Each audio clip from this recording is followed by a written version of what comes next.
আপনার নামটা প্লিজ বলবেন এবং আপনি জানিয়ে দেন যে আপনি ওই সময় যেই সময় আপনি ঘটনাটা বলবেন, সেই সময় আপনি কি করতেন? আমি রাসেল খান মাদারীপুর থেকে এসেছি। আমার ৩টি অ্যাম্বুলেন্স ছিল। অ্যাম্বুলেন্সের ব্যবসা করতাম। ঢাকা মেডিকেলে আমার ২টি অ্যাম্বুলেন্স ছিল। ওইখানে আমি অ্যাম্বুলেন্সের ব্যবসা করতাম। তো এর মাঝেই আর কি একটি ঘটনা আমার জীবনে ঘটে গেছে, অনেক ভয়ংকর ঘটনা। সেটা ছিল ২০০৮ সালের ২৯শে ডিসেম্বর। তো আমি বিকেলবেলা প্রতিদিন অ্যাম্বুলেন্সের খোঁজ খবর নিতে তো বিকেলে চলে যাই ঢাকা মেডিকেলে। আমার বাসা আজিমপুর। আজিমপুর থেকে আমি রিক্সা নিয়ে ঢাকা মেডিকেলে চলে গেলাম। যখন আমি ইমার্জেন্সির সামনে এলাম, তখন ওইখানে অ্যাম্বুলেন্সের মালিকরা সবাই দাঁড়ায় এবং ড্রাইভাররা দাঁড়ায়। বিভিন্ন রুগী ওইখান থেকে বের হয় ওই ভাড়া ধরার জন্য। তো আমি যখন ওখানে গিয়ে দাঁড়ালাম, দেখতে পেলাম একটা অনেক বয়স্ক লোক। সে আর পিছনে তার ওয়াইফ খুব কান্নাকাটি করছে। তাদের একটা তার মেয়ে মারা গেছে আগুনে, বার্নে মারা গেছে। তাকে নেওয়ার জন্য তাদের কাছে ভাড়ার টাকা নাই। তার বাড়ি ব্রাহ্মণবাড়িয়া। ব্রাহ্মণবাড়িয়া একটি গ্রামে। সেখানে নেবে, কিন্তু কোনো অ্যাম্বুলেন্সের ড্রাইভার বা মালিক কেউ রাজি হইতেছে না। তখন তার কান্না এবং কাকুতি মিনতি দেখে আমি আমার ড্রাইভারকে বললাম যে, বেচারা খুব সমস্যায় পড়ছে, গরিব মানুষ, টাকা নাই, তুমি গ্যাসের টাকা নিয়ে একে দিয়ে এসো। পরেও বলল যে, না, আমি এই ডেড বডি নিতে পারবো না। আমি ওরে বললাম যে, কেন, কি হয়েছে? আপনি আসেন আগে, ডেড বডিটা দেখেন, তারপর যদি মনে হয় নেওয়ার মতো তাইলে আমি যাব।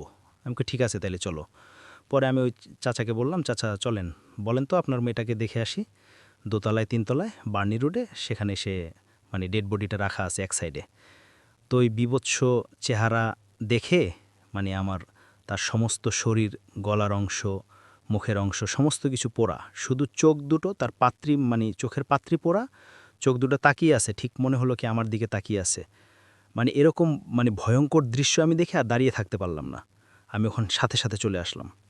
তারপরে ওর মানে মা এবং বাবা আমার পিছনে পারল না যে, বাবা দয়া করে আমার মেয়ের ডেড বডিটা একটু দিয়ে আসেন। আমি আমার কাছে টাকা নাই, আমি খাইতে পারতেছি না, দুপুরের ভাত খাই নাই। এরকম অনেক কান্নাকাটি করার পর আমি আমার ড্রাইভারকে বললাম যে, তুমি আমার তরফ থেকে ৫০০ টাকা নাও আর ওনাদের গ্যাসের টাকাটা নিয়ে ওনাদের দিয়ে আসো। তো ও বলল যে, ভাই আমি একা যাইতে পারবো না, আপনার আরেক গাড়ির যে হেল্পার আছে ওরে আমার সাথে দেন। তাই আমি বললাম যে, ঠিক আছে, তাহলে তুমি ওরে নিয়ে যাও, ওরে নিয়ে তুমি এই ডেড বডিটা নিয়ে চলে যাও। পরেও বলল, ঠিক আছে, তাহলে আমি যাচ্ছি। এই ঘটনা শেষ। আমি ইমার্জেন্সির ওইখানে সন্ধ্যাবন্ধ থাইকা চলে আসলাম। আসার পরে আমি ঢাকা মেডিকেলের নার্সিং ইনস্টিটিউট, হয়তো আপনারা চিনবেন, ওইখানে একটি বটগাছ আছে, ওইটা নিচে আমরা বসি। মালিকরা প্রায়ই সবাই বসে। তো এখানে বসে আমি বলতেছিলাম যে, আসলে ঢাকা মেডিকেলে এতদিন আসলাম, ২ বছর হয়ে গেল ব্যবসা করতেছি, এখনও লাশ কাটা ঘরে কখনো যায়নি। তা আমার এক মালিক, উনি বলল যে, লাশ কাটা ঘরে যাননি কন কি, এত বছর হয়ে গেল, তো যান, চলেন। আমি বলছি কি, চলেন যাই। ডিয়ার লিসেনার, নতুন একটি এপিসোডে সকলকে জানাই স্বাগতম। চলে আসলাম প্রতিদিনের মতো বাছাই করা কিছু ভয়ানক ঘটনা নিয়ে। আপনারা এই এপিসোডে শুনতে পারবেন সবথেকে বাছাই করা ভয়ানক ঘটনাগুলো। আপনারা যারা প্রতিনিয়ত বাছাই করা ভয়ানক ঘটনা শুনতে চান, তারা অবশ্যই এই চ্যানেলটি সাবস্ক্রাইব করে নেবেন। কেননা এই চ্যানেলের মধ্যে প্রতিনিয়ত রাত ১০টা বাজে সবথেকে বাছাই করা ভয়ানক ঘটনাগুলো পাবলিশ করা হয়। তাহলে চলুন এই ভিডিওর মধ্যে একটি লাইক দিয়ে আমরা ধারাবাহিকভাবে প্রত্যেকটি ঘটনা শেষ পর্যন্ত শুনে আসি। তো এখানে ওর বলল, একটু পর্যায়ে কাশেম মামারা ডাইকে নিয়ে আসি, যে আর কি লাফাটা ঘরের ওর বিভিন্ন ইটে নেওয়া যায়, বলে আর কি ওদেরকে। তো কাশেম মামারা আসুক, ওর সাথে যাব। পরে আমি বললাম, ঠিক আছে, তাহলে থাকি। তো ৯টার দিকে, যখন রাত্রি ৯টা, অনেক ঠান্ডা, শৈত্যপ্রবাহ চলতেছে, বৃষ্টি হচ্ছে হালকা হালকা। তো আমরা ৯টা, সাড়ে ৯টার দিকে ওই লোকটাকে ডাকলো, কাশিম মামা তাকে ডাকলো। সে তাকে বলল যে, এই আমার বন্ধু একটু ভিতরে যাবে, লাশ কাটা ঘরে দেখবে, তুমি একটু সাথে নিয়ে যাও। পরবর্তীতে ওই কাশিম মামা বলে, আসেন মামা, আসেন, আমার সাথে আসেন। পুরান ঢাকার লোক, ওরা ওই মেডিকেলেই থাকে, ৪র্থ শ্রেণীর কর্মচারী। তা আমাকে নিয়ে গেল। নিয়ে সামনে যাইতেই আমি দেখি আমার সেই ড্রাইভার ওইখানে দাঁড়ায় রইছে। তাই আমি বললাম, তুই এই যে কী করস, তুই এখনও যাস নাই? বলতেছে যে, না ভাই, যে কি একটা কাগজে সই করা লাগবে, ডেড বডি তো উঠাইছি, ওই কাগজে সই করা লাগবে, এই জন্য এই জায়গায় আসছি। আমি কই, আচ্ছা, তাহলে আয়। তো আমি লাফাটা ঘরে ঢুকবো দেখতে, কয় চলেন চলেন। তো ওর সাথে আমি গেলাম। যাওয়ার পরে ও দরজা খুলে দেয়, আমি আস্তে ভিতরে ঢুকি। তো ওই যে কাশেম মামা বয়, ওইখানে যে কাজ করে, তাকে বলতেছে যে, মামা, এই সাইম মামার বন্ধু একটু ভিতরে দেখবে, আপনি একটু দেখান। আমি যখন মানে একটু ভিতরে তাকিয়ে দেখি সেই মেয়েটি, সেই ডেড বডিটি আমার দিক একদম মানে খুব করে তাকিয়ে আছে। তো আমার সমস্ত শরীর একদম অবশ হয়ে যায়। আমি পিছনে ঘুরেই সোজা বাইরের দিকে আসতে থাকি। পিছনের দিকে তাকানোর সাথে সাথে দেখি পিছনে আমার ড্রাইভারও নাই, সেই কাশেম মামাও নাই। তো এই ভিতরে যে ডাক্তার নাম যে আর কি কাজগুলা করে, উনি আমাকে বলতেছে কই যান। আমি বলতেছি না ভাই, আমি আসতেছি। এটা বললে আমি চলে গেছি। আমি বাইরে গেলাম। বাইরে যাওয়ার পরে খুব ঝোড়ো হাওয়া বাতাস হচ্ছে আর ঘুরে ঘুরে বৃষ্টি পড়ছে। তা আমি ওইখানে গিয়ে সেই নার্সিং ইনস্টিটিউটের ওই জায়গায় একজন যে ওইখানের পাহারা, তার পাশে দাঁড়ায় রইছি। কথা বলতে পারতেছি না, এত ভয়। সমস্ত শরীর ঘামিয়ে গেছে। ওই ঠান্ডার মধ্যে আমার শরীর ঘামিয়ে গেছে, এত নার্ভাস ফিল করতেছি আমি। পরবর্তীতে আমি আস্তে আস্তে ওই লাইটটার নিচে অনেকক্ষণ দাঁড়াইলাম। সামনের দিক দিয়ে হাঁটবো, হাইটা যে বাসার দিকে আসবো, রিক্সা নেব, সেই শক্তি আমার নাই, হারিয়ে ফেলছি। পরে যাই হোক, এর মধ্যে ঘড়ির দিকে তাকায় দেখি কি যে ওই জায়গায় আমি অবস্থান করতেছি, 12টা বাজে গেছে রাত্র। তো আমি বাসায় 10টা এদিকে থাকি না, কিন্তু ওইখানে ঘড়ির দিকে তাকায় দেখি 12টা বাজে। পরবর্তীতে আমি আস্তে আস্তে একা হাঁটতে আসছি শহীদ মিনারের যে মেডিকেলের গেটটা, ওইটার ওই পাশে আসছি। সামনে দেখি কোনো রিক্সা নাই, এত ভয় লাগতেছে। 12টা পর্যন্ত এখানে চায়ের দোকানগুলো থাকে, সেগুলোও বন্ধ। বৃষ্টি হচ্ছে তাই, এবং রিক্সা ভরা থাকে সবসময়, মেডিকেল লোক কিন্তু ওই দিক কোনো রিক্সা নাই। তো আমি হাঁটতে হাঁটতে ওই শহীদ মিনারের পাশ দিয়ে যখন কিছু দূর আগাইয়া ওই জগন্নাথ হলেরই সামনে যে চৌরাস্তা মোড়ে ওইখানে গেছি। পরে ওই ডেড বডিটা, আবার সেই ডেড বডিটা আমার পাশে বলতেছে পানি, একটু পানি দে। আমি কোনো দিক না তাকিয়ে ওইটা দেখে যে দৌড় মারছি, এক দৌড়ে গিয়ে ওই জগন্নাথ হলে একটু সামনে, গেটের একটু সামনে গিয়ে দেখি একটা রিক্সাও দিক থেকে আসতেছে। লাফ দিয়ে রিক্সাতে উঠে বলি, চাচা আমাকে একটু দিয়ে আসেন আজিমপুর ছাত্রাবাস, আপনার টাকা যেটা নিয়েন। আমি কাঁপতেছি, রিক্সা সহ কাঁপতেছে তখন রিক্সাওয়ালা বলতেছে যে কি হয়েছে আপনার, আপনি এমন ঘামতেছেন, কেমন করতেছেন কেন? বলি চাচা আপনি চালান, কোনো কথা বলেন না। চাচা চালাইতেছে। ঠিক জগন্নাথ হল পার হয়ে যখন ওই একটু সামনে আগাইছে অন্ধকার, ওইখানে গেছি।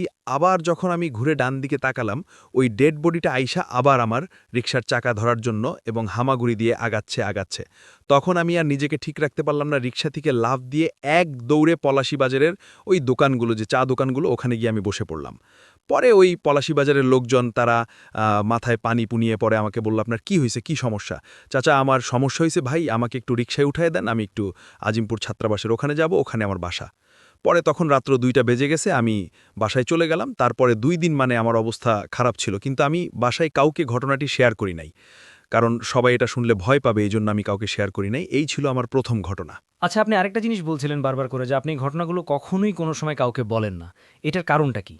এটার কারণ হলো গিয়ে আমার আরেকটা ঘটনা আছে, আমার নানুর যে ঘটনাটা আমি আপনাকে। একটু পরে শুনবো আমরা। হ্যাঁ, ওইটার কিছু ঘটনা ছিল, আমি শেয়ার করলেই আমার বিভিন্ন ক্ষতি হইতো, হয় অসুখ হইতো।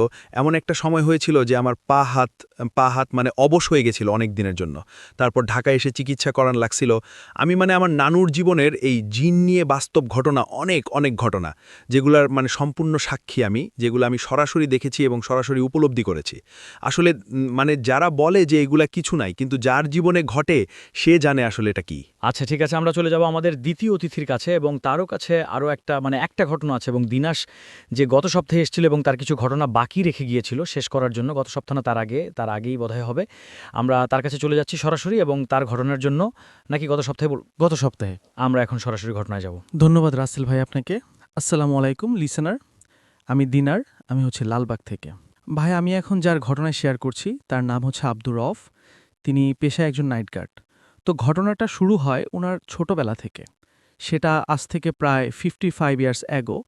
ঘটনাটি মাদারীপুর জেলার কোনো একটি জায়গায় ঘটে। তো ওনার যখন বয়স 6, তখন ওনার বাবা মা ওনাকে রেখেই মারা যান। তো উনি যৌথ ফ্যামিলিতে ছিলেন, কিন্তু উনার যে চাচা ছিলেন, উনার দাদাই ছিলেন না, উনার চাচা চাচি ছিল। তারপর উনার আরও যেসব রিলেটিভরা ছিল, তারা উনাকে তেমন একটা আদর করত না বললেই চলে। তো উনি খুব অবহেলায় উনার দিন কাটতেছিল। তো কোনো রকম চাচারা যা দিতেন উনি তাই খেতেন। তো একদিনকার সকালের ঘটনা, উনি ঘুম থেকে উঠে দেখেন যে উনি যে রুমটায় থাকতেন, তো উনি দেখলেন ওনার রুম থেকে বেরিয়ে যে ওনাদের উঠানে 3টা পিতলের কলস, এবং 3টা কলসই মুখ লাল একটি কাপড় দিয়ে বাঁধা ছিল। তো উনি কাছে গেলেন, কাছে গিয়ে ভাবলেন যে কে কে এসে রেখে গেছে এখানে, নাকি কেউ ভুলে এসে রেখে গেছে। উনি এটা দেখার জন্য সামনে যান। তো সামনে গিয়ে উনি একটা কলসের মুখ খুলেন। তো একটা কলসের মুখ খুলে উনি যেটা দেখলেন সেটা হচ্ছে যে অনেকগুলো পয়সা দিয়ে ভর্তি। তো উনি এটা দেখার পর একটা পয়সা যখন উনি হাতে নিতে গেলেন, তখন সেই কলসের ভিতর থেকে একটি সাপের মতো বের হলো। তো এটা দেখে উনি সেখানে খুবই ভয় পায় এবং ভয় পেয়ে উনি সেখানে সেন্সলেস হয়ে যায়। তো যখন উনার জ্ঞান ফেরে, তখন উনি নিজেকে রুমে আবিষ্কার করেন। তখন উনার চাচার উনাকে জিজ্ঞেস করে যে, "কি হয়েছিল? তোমাকে এরকম উঠানে অজ্ঞান অবস্থায় পাইছি আমরা।" তখন উনি সবাইকে বলে যে, "আমি এরকম ৩টা পিতলের কলস দেখছি সেখানে।" কিন্তু বাকি উনারা সবাই বলে যে, "আমরা তো কোনো পিতলের কলস দেখতে পাইনি। এসব কি বলতেছো?" তো রাসেল ভাই এটা দেখার পর থেকে তো উনি কিছুটা অসুস্থতা বোধ করতে লাগলেন এবং তার কয়েকদিনের মাথায় তার মানে গুটি বসন্ত, যেটা চিকেন পক্স, তো উনার সারা শরীরেই ভরে গেল। তো এমন একটা অবস্থা হয় যে যেহেতু উনার বাবা-মা ছিল না পৃথিবীতে, তো উনি খুবই খারাপ একটা অবস্থায় ছিলেন। তো উনাকে দেখার মতো কেউ ছিল না। তো এভাবে উনার দিন যেতে থাকে। তো একসময় উনার চাচা-চাচীরা সবাই সিদ্ধান্ত নেয় যে উনাকে তো আর এভাবে মানে রাখা যায় না, আর উনার দেখভাল করার মতো কেউ নাই। তো গ্রামের কয়েকজন মিলে সবাই তাকে সিদ্ধান্ত নেয় যে তাকে মানে উনার এমন অবস্থা ছিল যে উনি মানে সবাই তার মানে বেঁচে থাকার আশাই ছেড়ে দিয়েছিলেন। তো সবাই ভাবলেন যে ওকে কোথাও রেখে আসি। তো ওনাদের বাড়ির পাশে একটা আম বাগান ছিল। তো উনার চাচারা মিলে সবাই মিলে উনাকে ধরে সেখানে গিয়ে রেখে আসে। তো যখন উনাকে রেখে আসে তো এর আগে উনার গা থেকে খুব মিষ্টির গন্ধ বের হচ্ছিল। তো উনি একেবারে নড়াচড়া করার মতো একটা অবস্থা উনার ছিল না। তো উনাকে যেদিন বিকেলবেলা সেখানে এসে আমবাগানের ভিতরে রেখে আসা হয়, তো সবাই তাকে রেখে চলে আসে। তো চলে আসার পর উনি বলল যেটা যে উনি সেদিন রাতে লক্ষ্য করলেন যে একটা মহিলার মতো কেউ একজন তার পাশে মানে একটা ঘটি বা পাত্র, পানির পাত্র নিয়ে এসে তাকে মানে শোয়া অবস্থা থেকে উঠিয়ে তাকে পানি পান করাচ্ছে। তো উনি ভাবলেন যে পরিচিত কেউ। কিন্তু উনি একটু লক্ষ্য করলেন যে না, এখানে তো উনার পরিচিত কেউ আসারই কথা না, কারণ উনাকে দেখার মতো কেউ এখানে নেই। তো উনি সেদিন যায়। তো তার পরের দিন সেম একই সময় সেই মহিলা আবার আসে। তো আবার এসে তাকে পানি পান করায়। তো এরকম ২ দিন যাওয়ার পর রাসেল ভাই উনি কিছুটা সুস্থতা বোধ করলেন। তো সুস্থতা বোধ করার পর উনি সেখান থেকে হেঁটে বাসায় চলে আসেন। তো এটা দেখার পর উনার চাচা-চাচী যারা ছিল সবাই খুব অবাক হয় যে ও কিভাবে হেঁটে ওখান থেকে চলে আসলো। তো এভাবে উনার কিছুদিন যেতে থাকে, তো উনি সুস্থ হয়ে ওঠেন। তো গ্রামে অনেকে বলে যে এই রোগটা হলে, এই পক্স হলে যে মায়ের সেবা পেলে খুব দ্রুত সেরে উঠা যায়। তো এরকম কিছুদিন যায়। তো বছর ২ পর উনি একদিন বাজার থেকে মাছ নিয়ে ফিরতেছিলেন। তো মাছ নিয়ে ফেরার সময় খুব বৃষ্টি আর ঝড় শুরু হয়। তো তিনি বৃষ্টি দেখে উনি রাস্তার পাশে একটা মসজিদ ছিল, সেই মসজিদের ভিতরে গিয়ে দাঁড়িয়ে থাকেন। তো বৃষ্টি যথারীতি শেষ হয়ে যায় যখন, তখন উনি মাছ নিয়ে বের হন। তো বের হয়ে বাসার দিকে হাঁটতে থাকেন। তো উনি লক্ষ্য করলেন যে হাতে যে ওনার মাছ দুটো ছিল, তো ওটা পিছন দিক থেকে কেউ ধরে টান দিচ্ছে। এবং উনি সম্পূর্ণ মানে বুঝতে পারলেন যে এটা পিছন দিক থেকে কেউ টান দিতেছে। তো যখন উনি এটা দেখলেন মানে খেয়াল করলেন, তখন উনি পিছনে ঘুরে তাকিয়ে দেখলেন যে পিছনে কেউ নেই এবং উনার আশেপাশে কেউ নেই এবং রাস্তাটা ছিল জনমানব শূন্য। তো উনি অনেক দূর হাঁটার পর জাস্ট উনার সাথে এরকম আরও কিছু ঘটনা ঘটতেছিল। তো উনি একটা সময় লক্ষ্য করলেন যে উনার পাশে যে চখের মতো একটা জায়গা ছিল, যেখানে মানে ফসল মানে ক্ষেতের মতো, তো ওই জায়গাটায় উনি দেখলেন যে রাসেল ভাই বিশাল বড় একটি নৌকা, পালতোলা একটা নৌকা, কোনো মাঝি মেয়ে সেটাতে, এবং সেই নৌকাটা সেই ক্ষেতের উপর দিয়ে চলে যাচ্ছে। তো তখন কোনো বাতাসও ছিল না, কিন্তু উনি যেটা বলল যে এটা অসম্ভব একটা ব্যাপার এবং সেখানে কোনো পানি ছিলই না, এবং ক্ষেতের উপর দিয়ে যখন এটা চলে গেল নৌকাটা, তো উনি খুবই ভয় পেয়ে যায় সেখানে। তো উনি ভয় পেয়ে সেখানে দাঁড়িয়ে যায়। তো রাসেল ভাই ওই সময় উনি দেখলেন যে সেখানে কোত্থেকে জানি একটা ঘোড়া আসে ওনার কাছে। তো উনি খুব অবাক হয়ে ওখানেই ঘোড়াটার দিকে তাকিয়ে থাকেন এবং তখন উনি লক্ষ্য করলেন যে পিছন দিক থেকে একটা মহিলার মতো কেউ একজন আসতেছে। তো উনি মহিলাটাকে দেখে একটু সাহস পেলেন যে কেউ একজন আসতেছে, একসাথে হেঁটে যাওয়া যাবে। কিন্তু উনি অনেকক্ষণ দাঁড়িয়ে সেখানে ওয়েট করার পরও দেখলেন যে উনি মহিলাটাকে যত দূরে দেখছেন কিছুক্ষণ আগে, উনি সেই জায়গাটাই। তো উনি যে ওখানে থেমে আসেন, কিন্তু উনি ওনার কাছে আর আসতেছেন না। তো উনি জাস্ট বাসার দিকে রওনা দিলেন যখন, তখন যে ঘোড়াটা আসলো সেখানে, তো ওই ঘোড়াটা তার সাথে তার বাসা পর্যন্ত আসে এবং মহিলাটাকেও তিনি বারবার পিছনে ঘুরে ঘুরে তাকিয়ে দেখতেছিলেন যে মহিলাটাও তার পিছে পিছে হেঁটে আসতেছে তার সাথে বাসায়। তো উনি যখন বাসায় চলে আসে, তো বাসায় এসে উনি মাছগুলো রেখে যখন মানে বাইর হয় ঘোড়াটাকে দেখার জন্য, তখন রাসেল ভাই সেখানে কোনো ঘোড়াও ছিল না, আর কোনো মহিলাও ছিল না। আর লাস্ট যে ঘটনাটা ওনার সাথে ঘটে, উনি এখন যেখানে কাজ করছেন সেটা হচ্ছে বামনসুর নামের একটা জায়গা, নদীর ওই পার। তো সেখানে উনি নাটঘাটে ডিউটি করেন। তো উনি একদিন রাতে ডিউটি দিচ্ছিলেন, 1টা কি 1:30 হবে এরকম একটা সময়। উনি রাসেল ভাই ডিউটি করার সময় একটা সময় লক্ষ্য করলেন যে রাস্তাটার মধ্যে দূরে একটা মহিলার মতো কেউ একজন দাঁড়িয়ে আছে। তো উনি এরকম অনেক দেখে যে রাস্তা দিয়ে কেউ হেঁটে যাচ্ছে, তো উনি আর কিছুটা খেয়াল করে না। উনি ওদিক দিয়ে হাঁটতেছিল আর বাঁশি বাজিয়েছিল। তো ওনার হাতে টর্চ লাইট ছিল, তো উনি টর্চ মারতেছেন বিভিন্ন জায়গায় দেখার জন্য। তো উনি যখন একটু কাছাকাছি গেলেন তখন দেখলেন যে মহিলাটাকে উনি দেখলেন যে বিভৎস একটা চেহারা নিয়ে দাঁড়িয়ে আছে এবং তার হাত দিয়ে এবং তার পা দিয়ে রক্ত পড়তেছে। তো এবং উনার দিকে আসতেছে, পেরে উনার দিকে আসতেছে। তো উনি দেখলেন যে ওই যে এখান দিয়ে হেঁটে আসতেছে মহিলাটা, তার ওই জায়গাটায় রক্ত পড়েছিল। তো এটা দেখার পর রাসেল ভাই উনি খুব ভয় পায়। তো উনি ভয় পেয়ে নিজে নিজে আশেপাশে যারা ছিল তাদেরকে ডাকতে শুরু করলেন যে এখানে কে আছেন দেখেন। আর উনি খুব বাঁশি বাজিতে লাগলেন। তো তখন উনি তার পিছন দিক থেকে কারো হেঁটে আসার শব্দ পেলেন। তো যখন তিনি তার পিছন দিক থেকে কারো হেঁটে আসার শব্দ পেলেন, তখন তিনি পিছে তাকিয়ে দেখলেন ওই যে মহিলাটিকে, যাকে তিনি ছোটবেলায় দেখছিলেন আমবাগানের ভিতরে এবং যেদিন মাছ নিয়ে ফিরতেছিলেন, সেই মহিলাটি তার পিছন দিয়ে হেঁটে আসতেছে। এটা দেখার পর রাসুল ভাই যখন উনি সামনে ঘুরে টর্চ ফেলে, তো সামনে ঘুরে দেখে যে বিভৎস চেহারার মহিলাটিকে উনি সামনে দেখছিলেন সেটা নেই। তো এটা দেখার পর উনি আবার পিছনে ফিরে তাকান এবং পিছনে ফিরে তাকিয়ে দেখেন যে পিছনে যে মহিলাটাকে তিনি দেখছেন একটু আগে, সেই মহিলাটা ওনার সাথে নেই। তো এটা দেখার পর আসলে উনি খুবই ভয় পান। তো উনি অনেক যারা জিন তারা বা এরকম যেসব বুজুর্গ লোক আছে, উনিও তাদেরকে কাছে গিয়ে বলেন ঘটনাগুলো। তারা কেউ তার কোনো সলিউশন দিতে পারেনি এবং কেউ বলেনি যে তার সাথে কোনো খারাপ জিনিস বা ভালো জিনিস আছে কিনা। কিন্তু রাসেল ভাই উনি প্রায় সময় এই মহিলাটিকে দেখতে পায় এবং আমি যদি রাসেল ভাই কখনো সুযোগ পাই উনাকে নিয়ে আসব। উনার সাথে এই মহিলা নিয়ে আরও কিছু ঘটনা আছে। অনেক ধন্যবাদ আপনাকে। আমরা চলে যাব আমাদের প্রথম অতিথির কাছে, তার পরবর্তী ঘটনায়। আপনার নামটা একটু প্লিজ বলবেন? আরেকবার বলতে হবে আপনার নামটা। আমি রাশিদুজ্জামান খান রাসেল, মাদারীপুর থেকে এসেছি। তো আমার এখন যেই ঘটনাটা, আমাকে আপনার একটা প্রশ্ন ছিল, ডক্টর স্যার করেছে যে রাস্তা শেষ পর্যন্ত পৌঁছানো হয়েছে এবং ভালোভাবে পৌঁছিয়ে দিয়ে আসছে ড্রাইভাররা। পরের দিন আমার সাথে দেখা করেছে। ওকে, আমরা দ্বিতীয় ঘটনায় চলে যাই। দ্বিতীয় ঘটনাটি আমার নানুকে নিয়ে। আমার নানুর ঘটনা সম্পূর্ণ। এই ঘটনাটি আমার পরিবারের যারা আছে তারা সবাই কম বেশি জানে যে 2 মেয়ে আজকে আপনার সঙ্গে। হ্যাঁ, মাখুন এবং অর্পা আমার সঙ্গে আসছে। আমার অনেক মামাতো ভাই, খালাতো ভাই সবাই এই ঘটনাগুলো শুনছে এবং শুনতেছে। এখন রেডিও ফুর্তিতে সবাইকে আমি শুভেচ্ছা জানাচ্ছি এবং সকল লিসেনারকে নতুন বছরের শুভেচ্ছা জানিয়ে আমি আমার ঘটনায় চলে যাচ্ছি। তখন আমি ক্লাস 10-এ পড়ি।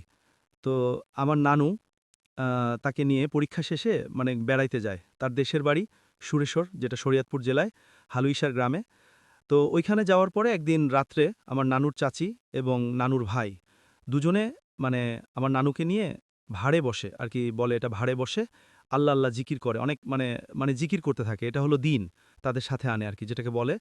তো আমার নানু জিকির করতে হঠাৎ আমার ভয়টা শুরু হয়ে যায় যে হঠাৎ আমার নানু লাফ দিয়ে উঠ করে একটা প্রচণ্ড শব্দ করে সে দাঁড়িয়ে যায়। তার চোখ দুটো রক্তে লাড়াল এরকম দেখতে, প্রচণ্ড ভয়ঙ্কর। আমি ওইটা দেখে নিজ দিয়ে করে আমি বসে যাই। তারপর ওরা, আমার ওই নানা এবং নানুর চাচি, তাকে অনেক প্রশ্ন করে। সে বিভিন্ন প্রশ্ন বলে যে আমি নদীর পাড়ে থাকি, রক্ত খাই, মোরগ খাই, তোমার এই বালেক যাকে যার সাথে আসে তাকে বালেক বলে, বালিক। তো আমাকে আগে অনেক খাওয়াইতো, এখন খাওয়ায় না। এটার একটা ঘটনা আছে যে আমার নানুকে স্বপ্নে দেখাইতো আগে যে একজন হুজুর, সে এসে বলতো যে তুই অমুক জায়গায় 2টা মুরগি, কালো মুরগি রাইখা দে। নানু আমাদের সাথে আলাপ করতো, নানার সাথে, আমার খালাদের সাথে। তারা বলতো তোমার যেহেতু স্বপ্নে দেখায় তুমি দিও। আমরা 2টা কালো মুরগি এনে ও আমার নানুর বাড়ির পিছনে, এটা মাদারীপুরে যখন রাখতাম, রাত্রিবেলা সন্ধ্যার দিকে রাইখে আসতো। ও যেইভাবে বলতো ওইভাবে বেঁধে রেখে আসতো। সকালবেলা দেখতাম ঠিক ময়লা ফালায় যেখানে, ওইখানে শুধু পশমগুলো আছে আর কিচ্ছু নাই, মুরগি 2টা নাই। এরকম কয়েক সপ্তাহ যাওয়ার পরে আমার নানুর অনেক অসুস্থ হয়ে পড়ে। পরে সে এক হুজুরের কাছে যায়। পাশেই আমার এক মামাতো ভাই আরবাপ এবং আদিয়া, ওরাও শুনছে কথা। ওর দাদা এগুলা চিকিৎসা দিত। তার কাছে যাওয়ার পরে সে বলছে যে আপনি আর এগুলা করেন না, দিয়েন না, এটা একটা শয়তানের খেলা। পরবর্তীতে যাই হোক ওই ঘটনা চলে গেল। আমি ওই নানুর বাড়ি থেকে জিজ্ঞেস করে, এর মধ্যে ওই আমার নানু বলতেছে যে এই বাড়িতে 3 মাস পরে একটি বিয়া হবে, বিয়ার ঢোলঢাক্কর বাজায় বিয়া। আপনারা ওই 3 মাস পর যখন 3 মাস শেষ হয় ওই দিনই আমার এক মাম সে বিষ খেয়ে ওই বাড়িতে মানে যেই দিনও বলেছিল ওই দিনই মারা যায়, মানে বিষ খেয়ে সে আত্মহত্যা করে আমার মাম। সেই মাম তখন ক্লাস 10-এ পড়তো আমার মতোই, মানে আমিও 10-এ পড়তাম, মামও 10-এ পড়তাম। তা আমার মামা মানে বিয়ে করেছিল নতুন 6 মাস হবে, ঠিক 3 মাস পর আমার নানি মারা যায়। তার মানে যা বলছিল সব হয়েছিল। যাই হোক, আমি আমার মূল ঘটনায় চলে যাই।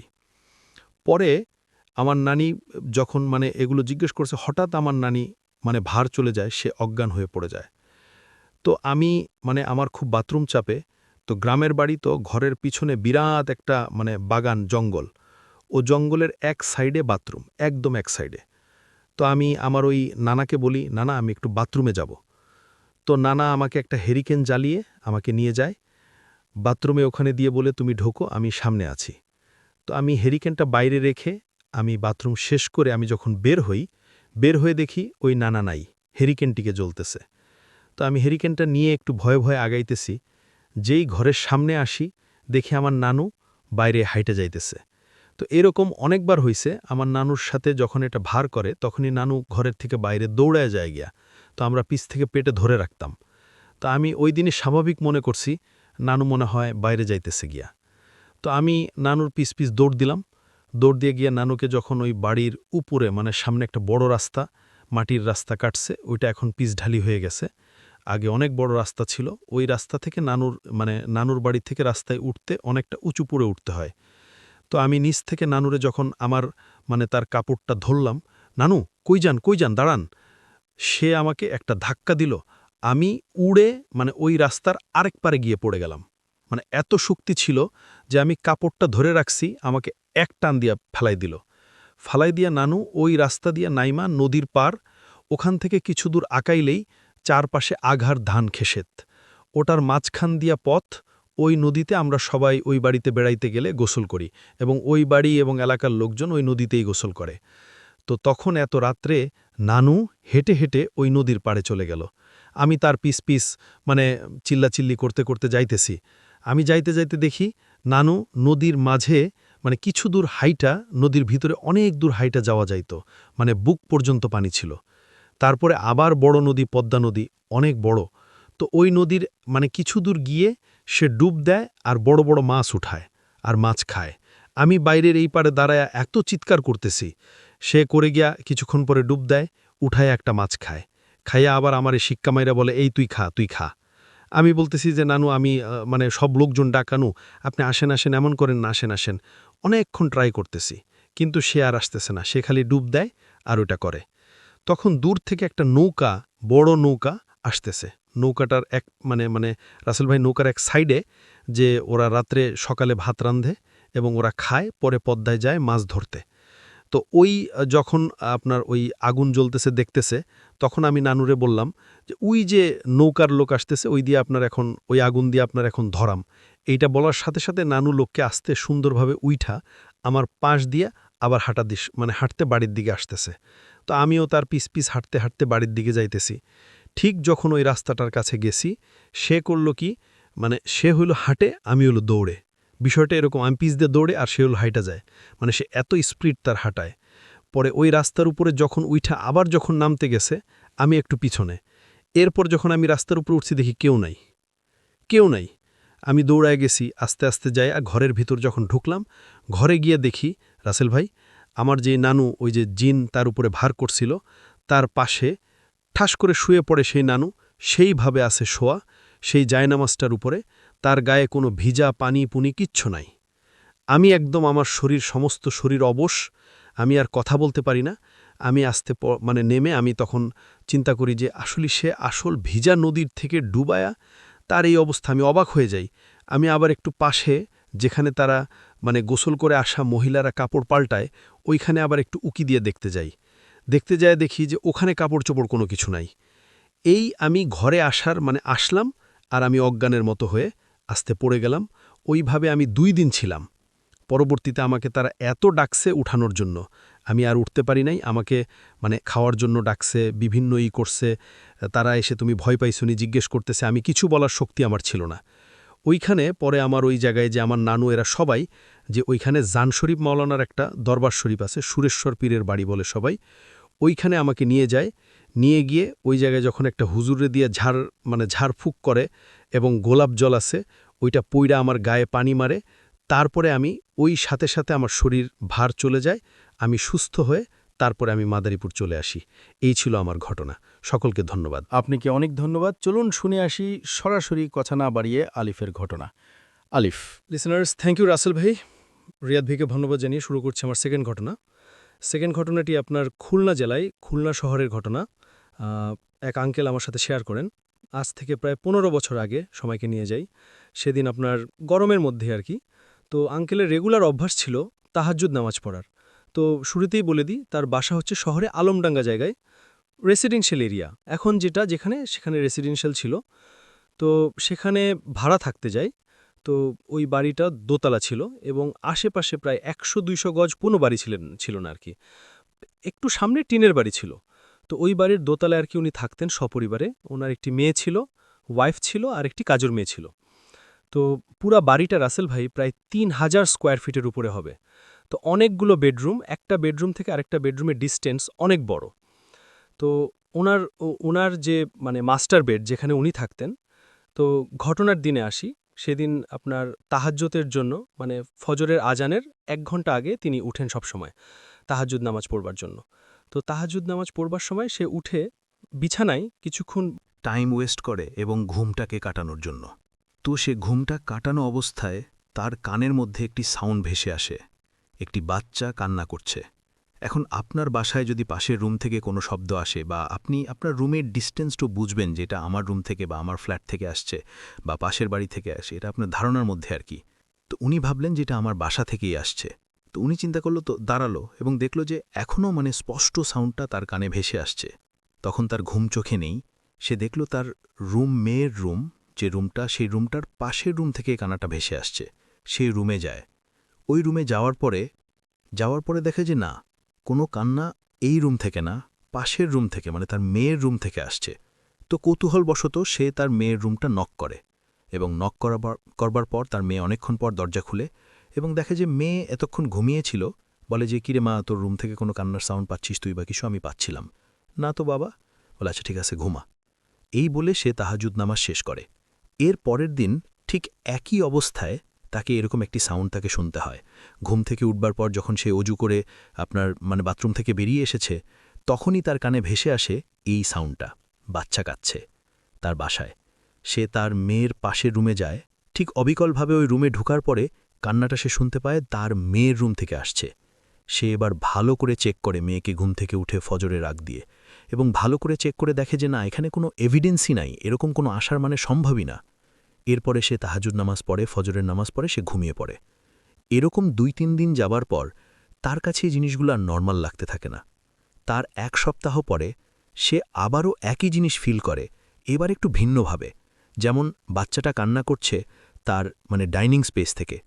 সে ওখানে যায় এবং কাউকে দেখে না। পুরা বাড়ির লাইট জ্বালায় এবং অনেক খোঁজাখুঁজি চেষ্টা করে যে আসলে কান্নাটা কোথা থেকে আসছে। সে বারান্দা পর্যন্ত যায় যে আসলে বাড়ির বাসা শব্দটা কি পাশের বাসা থেকে আসছে। কিন্তু সে একটা জিনিস কানেক্ট করবার চেষ্টা করে যে এই শব্দটা তার আসছে প্রতিদিন রাতে একই সময় যখন সে তাহাজ্জুদ নামাজ পড়বার জন্য উঠে। পরের দিন ঠিক একইভাবে একটা বাচ্চার কান্নার সাউন্ড আসছে এবং সে এবার পাচ্ছে ড্রয়িং রুম থেকে। ড্রয়িং রুমে যাবার পরে সে দেখে কোনো বাচ্চা নেই এবং কোনো কিছুই নেই, সাউন্ডটা ভ্যালিশড। এবং সে এরকমভাবে আরও 2-3 দিন যায় এবং 2-3 দিন যাওয়ার পরে লাস্ট দিন, এটা হচ্ছে আপনার প্রায় ওই দিন থেকে প্রায় 1-2 মাস পরে, রোজা রমজানের আগ দিয়ে, শবে বরাতের আগ দিয়ে তার এই ঘটনাটা তার সম্মুখীন করতে হয়। সে ঘুম থেকে উঠে অজু করে এবং অজু করবার পর এরকম একটা বাচ্চার সাউন্ড আসে, কিন্তু ওই সময় বাচ্চাটা হাসাহাসি করছে এরকম কিছু একটা। সে তার আপনার ইয়েতে যায়, ওটাকে ডাইনিং স্পেসে যায় এবং খাবার টেবিলের উপরে একটা বাচ্চা দেখতে পায়। বাচ্চাটার কাছে যায় এবং গিয়ে দেখে যে তার যে মেয়েটা আছে, সেই মেয়েটা ছোটবেলায় যেরকম ছিল ঠিক সেরকম একটা বাচ্চা তার বেডের উপরে ইয়েতের উপরে বসে আছে, টেবিলের উপরে বসে আছে। সে দৌড়ে তার রুমে যায় এবং তার ওয়াইফকে জাগিয়ে তুলে ওয়াইফকে ডেকে নিয়ে আসে ডাইনিং স্পেসে এবং দেখে কেউ নেই। তো হয়তো মনে করছে এটা তার হ্যালুসিনেশন বা কিছু। এটা কি হ্যালুসিনেশন তো হওয়ার কথা না, কারণ এত বয়স্ক একজন মানুষ, তার বয়স তখন 45, তার মেয়ে ক্লাস 8-এ পড়ে, তো এরকম হওয়ার কথা না। তো সে তার ওয়াইফের থ্রুতে একজন হুজুরের কাছে যায় এবং তার কাছ থেকে কিছু উপদেশ পায়। উপদেশ পাবার পর প্রায় 1 সপ্তাহ তিনি এই কোর্সগুলো কমপ্লিট করবার, 1 সপ্তাহ পরে, 1 সপ্তাহের মধ্যে কোনো কিছু দেখেনি, 1 সপ্তাহ পরে সে আবারও ঠিক একই জিনিসগুলো সম্মুখীন হয়। সে ঘুম থেকে উঠে এবং উঠার পরে তার রুমের ভেতরে একটি স্টোর রুম আছে, ওই যে ছোট ছোট জায়গা থাকে রাসেল ভাই, সেসব জায়গাগুলো থেকে সে এরকম একটা বাচ্চার সাউন্ড পাচ্ছে। তো সে রান্নাঘরে যায় এবং রান্নার ঘর থেকে ঝুলঝাড়ু আছে যেগুলো দিয়ে উপরে ঝুল পরিষ্কার করে, সেটা দিয়ে বাড়ি দেয় স্টোর রুমে। কিন্তু সাউন্ড মানে আসতেই থাকে বাচ্চার কান্নার সাউন্ড আসতেই থাকে। ওই মুহূর্তে আরেকটি বাচ্চা কান্না করছে তারা ড্রয়িং রুমে। সে সাথে ড্রয়িং রুমে যায় কিন্তু কাউকে কিছু দেখে না। এই জিনিসগুলো অবিরত হতেই থাকে তার সাথে ৩-৪ দিন ধরে, এবং সে প্রতিদিনই প্রচণ্ড ভীত সন্ত্রস্ত অবস্থায় থাকতে থাকে। কিন্তু এই যে ঝামেলাগুলো ওনাদের ফ্যামিলির কারো সাথে করতে থাকে না, লাইক ওনার ওয়াইফ এগুলি কিছু ফিল করে না, ওনার মেয়েও ফিল করে না। তো যেটা হচ্ছে যে শবে বরাতের ঘটনায় চলে যাই। তার কিছুদিন পর শবে বরাত ছিল। তো শবে বরাতের দিন আমরা অনেকেই আমাদের আত্মীয়স্বজনদের কবরস্থানে কবর জিয়ারত করতে যাই, এবং উনিও ব্যতিক্রম না, উনিও যায় কবর জিয়ারত করতে। ওনার ছোট ভাইয়ের কবর খুলনাতেই। তো ওই দিন কবরস্থানে অনেক মানুষ জিয়ারত করতে গেছে। তো ওনার ভাইয়ের কবরটা ছিল ওই কবরস্থানের সবচেয়ে কোণায়, পারিবারিক গোরস্থান, এবং ওখানে অনেকেই আসে এলাকার লোকজন। তো উনি যখন ওনার ভাইয়ের কবরের সামনে যায়, যেটা হয়তো অবিশ্বাস্য লাগতে হতেও পারে বা কিছু, উনি আমাকে যেটা বললেন যে এটা আমার নিজের চোখে দেখা, আমি 5 ওয়াক্ত নামাজ পড়ি, আমি এভাবে দেখব কখনো কোনো কিছু, আমি এভাবে ইমোশনালি বিপর্যস্ত হয়ে পড়বে এটা কখনো চিন্তা করতে পারিনি। তো উনি ওনার ভাইয়ের কবরের সামনে যায় এবং কবরের সামনে যাওয়ার পরে দেখে যে একটা লোক সাদা কাপড় পরা বাচ্চা কোলে নিয়ে বসে আছে, কবরের পাশে বসে মাথা নিচু করে চুপ করে বসে আছে। মনে হচ্ছে কেমন একটা অসহায় মানুষ বসে আছে এই জায়গায়। সে যখন ভালো করে লক্ষ্য করবার পর দেখে এটা ওনার ভাই, যে মৃত ভাইয়ের কবরস্থানে কবর জিয়ারত করতে এসছে, তিনি তার ভাই, এবং কোলে যে বাচ্চাটি, সেই বাচ্চাটি হচ্ছে তার ছোটবেলার মেয়ে। তার মেয়ে তো বেঁচে আছে রাসেল ভাই, তার ছোটবেলার মেয়ে। তো এই অবস্থা দেখে সে বাসায় চলে আসে এবং ওনার ওয়াইফকে আবারও জানায়, এবং যে এই অবস্থা তো কখনো সম্ভব না, এগুলি অভুনা আমি দেখি নাই, হঠাৎ করে এগুলি আমি দেখছি। উনি যে আমার যে এই যে কাজটা করেনি, হুজুরের যে কোর্সটা, আমি আবার যাব ওনার কাছে। উনি আবার হুজুরের কাছে যায় এবং ঠিক একইভাবে একই কোর্স দেয়। এরপরে উনি বাসাটা চেঞ্জ করে ফেলে। চেঞ্জ করবার পর ওনার বাসাটা খুলনা শহরের মধ্যেই হবার একটা জায়গায়, এবং বাসাটা অত বড় ছিল না আগের বাসার মতো। নর্মালি জীবনযাপন করতে থাকে। হঠাৎ করে একদিন রমজানের ঈদের আগে, ঈদের 7 থেকে 8 দিন আগে, সে সেহরি করার পরে বাসার যে রুমে লাইট অফ ছিল সেই রুমে এসে অনেকগুলো সাউন্ড শুনে আসতে দেখে, ফেসে আসতে দেখে, সাউন্ড শুনতে থাকে, অনেকগুলো বাচ্চার কান্নার সাউন্ড।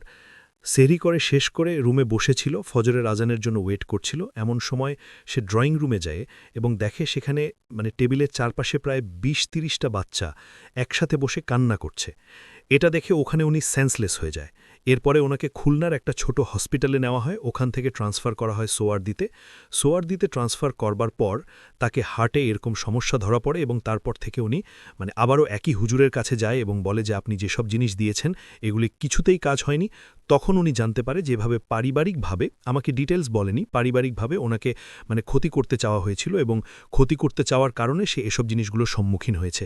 এখন উনি অনেক চেষ্টা করবার পরেও ওনার হেল্প নিয়ে নিজের জিনিসগুলো থেকে কাটিয়ে উঠে আসছে, এবং উনি এখন সুস্থ আছে। কিন্তু তারপরও তার মনে হয় যে মনে হয় কান্নার সাউন্ড ভেসে আসবে বা কিছু, কিন্তু এখন ওরকম আর সমস্যা পড়ে উনি কোনো এক মাধ্যমে সুস্থ হয়েছে। হ্যাঁ, অবশ্যই স্যার। এবং উনি যেটা জেনেছিলেন যে ওনাকে যে জিনিসটা দিয়ে ক্ষতি করা হয়েছিল সেটা অনেক পাওয়ারফুল ছিল। ওনাকে প্রথমে যে কোর্সটা দেওয়া হয়েছিল সেটা কমপ্লিটলি কাজ করেনি, পরে যখন আরও পাওয়ারফুল ডোজ দেওয়া হয় এবং এটা পরে কাজ করে গেছে আর কি, পরে জিনিসটাকে টোটালি বন্ধ করে দেয়া, এটা কাটিয়ে উঠে আসে আর কি, এখন সুস্থ আছে।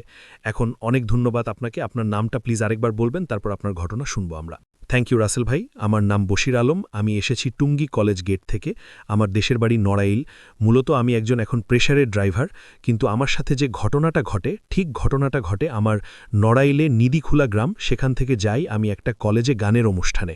সে অনুষ্ঠানে যে গান শুনতে যেখানে যাই, সে কলেজটার নাম হচ্ছে আপনার নাম না বললেও চলবে, কথায় সমস্যা নাই। যাই হোক, বলনাট্যক বলটুক কলেজে আমি একটা গান শুনতে যাই, কিন্তু আমার সাথে যারা যায় তারা সবাই থাকে আমার গ্রামের লোক।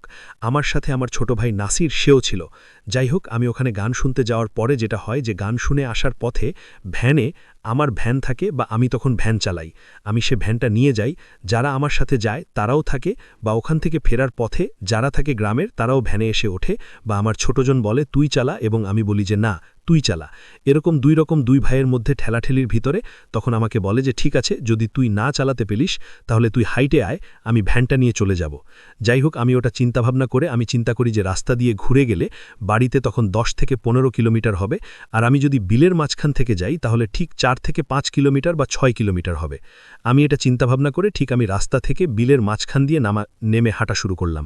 হাঁটতে হাঁটতে ঠিক বিলের মাঝামাঝি জায়গাটা আসলে আমি ঠিক মনের সুখে বা মনের দুঃখে একটা গান গেতে থাকি, মনের বনের ভিতরে গুনগুন করে। যাই হোক, যে বিলির মাঝখান দিয়ে হাঁটছি আমার সময়টা পার করতে হবে, বা আমার ভয়টা আমার কাছ থেকে দূর করতে হবে, যে মাঠের ভিতরে ঠিক আমি একা, দুদিকে আছে শুধু ধান পান, এগুলো ছাড়া আর কিছু না। আর আমি যে আলডা দিয়ে হাঁটছিলাম, যেটা জমির আল্ট বলে, যেটা বলে ড্রেন বলে, ওটা ছিল ঠিক 10 ইঞ্চি থেকে 12 ইঞ্চি চওড়া। যাই হোক, কিছুক্ষণ পরপর আমার কাছে মনে হতো যেন আমার পিছন দিকে কেউ হাঁটছে। আমি এটা চিন্তাভাবনা করে আমি বারে বারে পিছনে তাকাতাম, কিছুই দেখতে পারতাম না। কিছু দূর আসার পরে মনে হলো যে ঠিক এখন যেন আমার পিছে কেউ আছে। আমি পিছনে ঘুরে তাকাইতে দেখি একজন মুরব্বী বয়সী লোক, চুলগুলো ছিল সাদা, দাড়ি ছিল কালো, যাক হাঁটছে। আমি তাকে উদ্দেশ্য করে বলি, কাকু আপনি কি উপার যাবেন? সেই উপারটা হচ্ছে যে বিলের মাঝখানের উপরে যে গ্রাম, বা সোজা উপার পাশেই যে গ্রাম, এই গ্রামটায় থাকে। সে কোনো কথাই বলে না। তখন আবার বলি, কাকু আপনি কি গ্রামের উপার যাবেন বা বিলের উপার যাবেন? তখন কিছুই বলে না। আমি জিজ্ঞেস করি ঠিক গ্রামের নামটা উল্লেখ করে, কাকু আপনি কি মূলদারি যাবেন? তখন সে বলে হ্যাঁ আমি মূলদারি যাব। কিন্তু আওয়াজটা থেকে বিকট একটা খারাপ আওয়াজ, সেই আওয়াজটা কোনো মানুষের মুখে এখন পর্যন্ত আমি শুনতে পাইনি। যাই হোক, সেই ওই কথা বললে আমি মনে করি যে মুরব্বী লোকটা তো কথার ভয়েসটা হয়তো অন্যরকম হয়ে যেতে পারে। এটা চিন্তাভাবনা করে আমি হাঁটতে থাকি। আমার কাছে মনে হয় কিছু কিছু সময় বা কেন যেন মনে হয় যে লোকটা আমার সাথে হাঁটতে হাঁটতে ঠিক আমার গার সাথে মিশে যাচ্ছে। আমি পিছে ফিরে তাকাতেই দেখি লোকটা ঠিক যতটুকুই ফাঁকা ছিল ততটুকুই ফাঁকা আছে। এরকম 2-3 বার হওয়ার পরে আমি তাকে বলি, কাকু আপনি আমার সামনে দিয়ে হাঁটেন বা সামনে দিয়ে হাঁটেন। তখন এই কথা বলার সাথে সাথেই সে আমার সোজা বা আমার সামনে এসে, আমার কাছে মনে হলো যে আমার শরীরের ভিতর দিয়ে ঢুকে পিছন দিয়ে বিদ্ধ হয়ে সে বেড়ে চলে গেল। আমি খুব আশ্চর্য হয়ে যাই, এটা কি হলো, যে উনি গেল কিভাবে? আমি দুদিকে তাকাতে থাকি, ধান পান আছে যেদিকে দুদিকে। আমি ডানে তাকাই, ধান নড়ে না, না দিকে ধান আছে, ধান নড়ে না। আমি চিন্তা করি যে আমাকে যদি ওভারটেক করে যেতে হয় তাহলে হয়তো আমার ধানের ভিতরে নামতে হবে, যেতে হবে, না হলে সে ধনের ভিতর দিয়ে নেমে আমার সামনে যাবে কিভাবে? সে আগে গেল এটা চিন্তা করে, এবং আমার বুকের ভিতরে ভয় লাগে, খুব ভয় ধরে আমার ভিতরে। যাই হোক, আমি হাঁটতে থাকি ওনার পাশপাশ। কিছু দূর যাওয়ার পরে যখন ধানের জমিটা শেষ হয়ে গেল তখন হয়ে যায় ফাঁকা জমি, যেগুলো হাল চাষ করে ধুলে ঢেলা মাটি থাকে সেইগুলার ভিতরে। তখন আমি যেটা দেখতে পাই, কিছুক্ষণ পরে উনি হাঁটছিল, ঠিক ওনার পাটা মাটিতে ছিল না, উনি ঠিক মাটি থেকে 5-7 ইঞ্চি উপর দিয়েই হাঁটছে, যেটা দেখে আমি প্রচণ্ড ভয় পেয়ে যাই। ভয় পেয়ে ঠিক আমি দাঁড়িয়ে পড়ি। তখন ঠিক উনি সামনে থেকেও দাঁড়ায় পড়ে। দাঁড়ায় পড়ার পরে আমি জিজ্ঞেস করি, কাকু আমি যে দাঁড়াইছি আপনি বুঝলেন কিভাবে? তখন সে আমাকে বলে যে তুমি যে দাঁড়াইছো আমি তোমার পায়ের আওয়াজেই বুঝতে পারছি, কিন্তু আমি তার থেকে যতটুকু দূরত্বে ছিলাম ততটুকু পায়ের আওয়াজে বোঝার মতন কোনো কায়দাই ছিল না তার। যাই হোক, আমি সেটা চিন্তাভাবনা করে আবার হাঁটলাম, যে আমি যেখানে আছি বিলের মাঝখানে, সেখান থেকে বাঁ দিকে যত দূরে গ্রাম, ডান দিকেও তত দূরে গ্রাম, পিছনেও তত দূরে গ্রাম, যা আমি যেদিকে যাব সেদিকেও আমার তত দূর গ্রাম। যাই হোক, আমি আমার সামনের দিকেই আগুনই উচিত। আমি সেটা মনে করে তার সাথে ভয় মনে নিয়ে আমি তার সাথে হাঁটতে থাকি। এরকম একটা অবস্থায় আমি চিন্তা করি, যাই হোক দেখি ওনার কাছে যেয়ে দেখি উনি আসলে কি জিনিস। আমি জোরে হাঁটতে থাকি। উনি যে মাপে হাঁটছিল বা যে চোথ গতিতে হাঁটছিল তার থেকেও গতি বাড়িয়ে ওনার দিকে হাঁটতে থাকি, কিন্তু আমি কেনই যেন ওনার পিছে যেতে পারি না। যতটুকুই ফাঁকা আছি ততটুকুই ফাঁকা সবসময় থাকি, যত জোরেই হাঁটি। যাই হোক, ওনার কাছে যখন আমি না যেতে, আবার আমি দাঁড়ায় পড়ি। দাঁড়ায় পড়ার পরে উনি দাঁড়ায় পড়ে। তখন আমাকে বলে যে দাঁড়াইলে কেন? আমি বলছি, কাকু আমার খুব ভয় লাগছে, আপনি আমার পাশ দিয়ে হাঁটেন, হ্যাঁ, তাহলে আমার ভয়টা একটু দূর হবে। আমি একটা চিন্তা ভাবনা করে কাকুকে এই কথাটা বললে বলে যে ঠিক আছে, আমার পাশে আসো। ঠিক উনি আমার পা দিকে থাকে। যখন আমি ওনার কাছে যেয়ে হাঁটতে থাকি আমার মনের ভিতরে একটা চিন্তা থাকে যে দেখি ওনার গার সাথে টাচ লাগাই, দেখি আসলে ঘটনা সত্যি কি মিথ্যা। এটা যাচাই করার জন্য আমি টাচ লাগাবো। তা এই যেভাবে টাচ লাগাবো, আমি যতই ওনার আমার বাঁ দিকে সরি, উনি ততই যেন আমার কাছে মনে হয় বাঁ দিকে সরে যাচ্ছে। এমনিতেই কিন্তু আমি যেভাবে টাচ করার উদ্দেশ্য করি, সেটা হচ্ছে রাস্তা দিয়ে একটা মেয়ে হেঁটে গেলে বা একটা পরত ছেলে হাঁটে আসতেছে, সে খুচুত খেয়ে পড়ে ইচ্ছে করে তার গার সাথে যেভাবে টাচ লাগে, আমি ঠিক ওইভাবে তার গার সাথে টাচ লাগানোর জন্য চেষ্টা করি।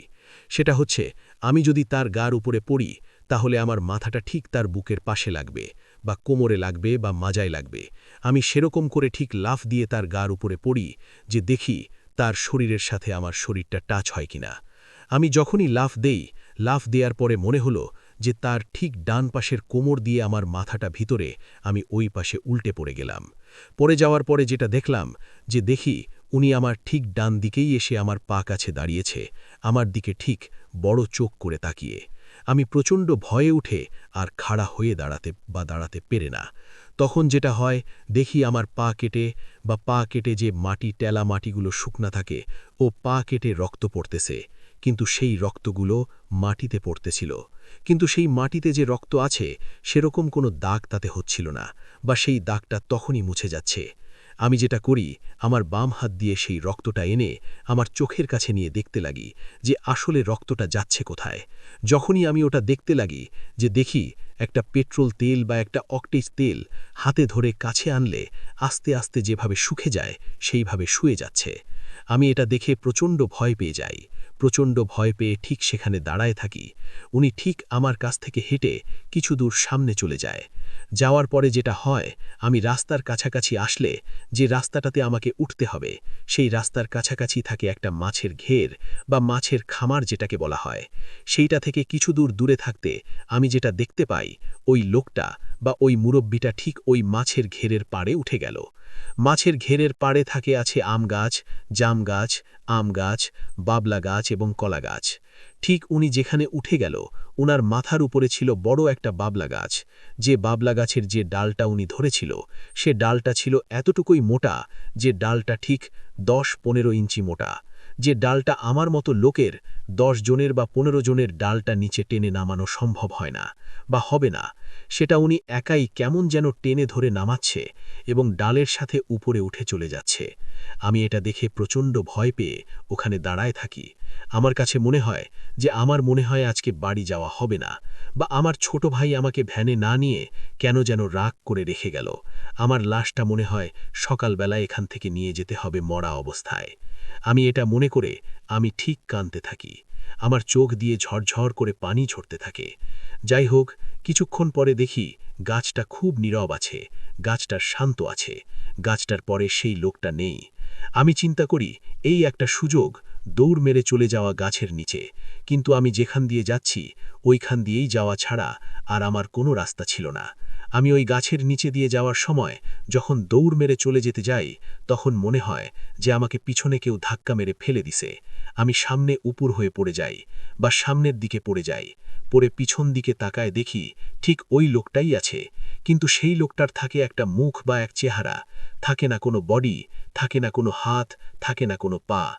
আমি এটা দেখে ভীষণ ভয় পেয়ে ওখানে আত্মহারা মতন হয়ে যাই। হওয়ার পরে যেটা হয়, যে আমাকে উনি হাত না পা দেবে কি ধরে উনি ওই ডালটা টেনে ডালের সাথে বাঁধিয়ে আমাকে ছেড়ে দেয়। ডালটা যখন স্প্রিং করে উপরের দিকে উঠে যায়, তখন আমি নিচে ঝাঁপ করে পড়ি। পড়ার পরে ওরে মা বলে একটা চিৎকার মারি। সেই চিৎকারটা আমি মারার পরে ঘেরের পাড়ে মাছের খামারের পাড়ে যে প্রহরী ছিল, প্রহরীর নামটা ছিল আলিম, ওনার লাইটে দেখতে লাগে যে আশেপাশে আসলে কি চিৎকার মারল।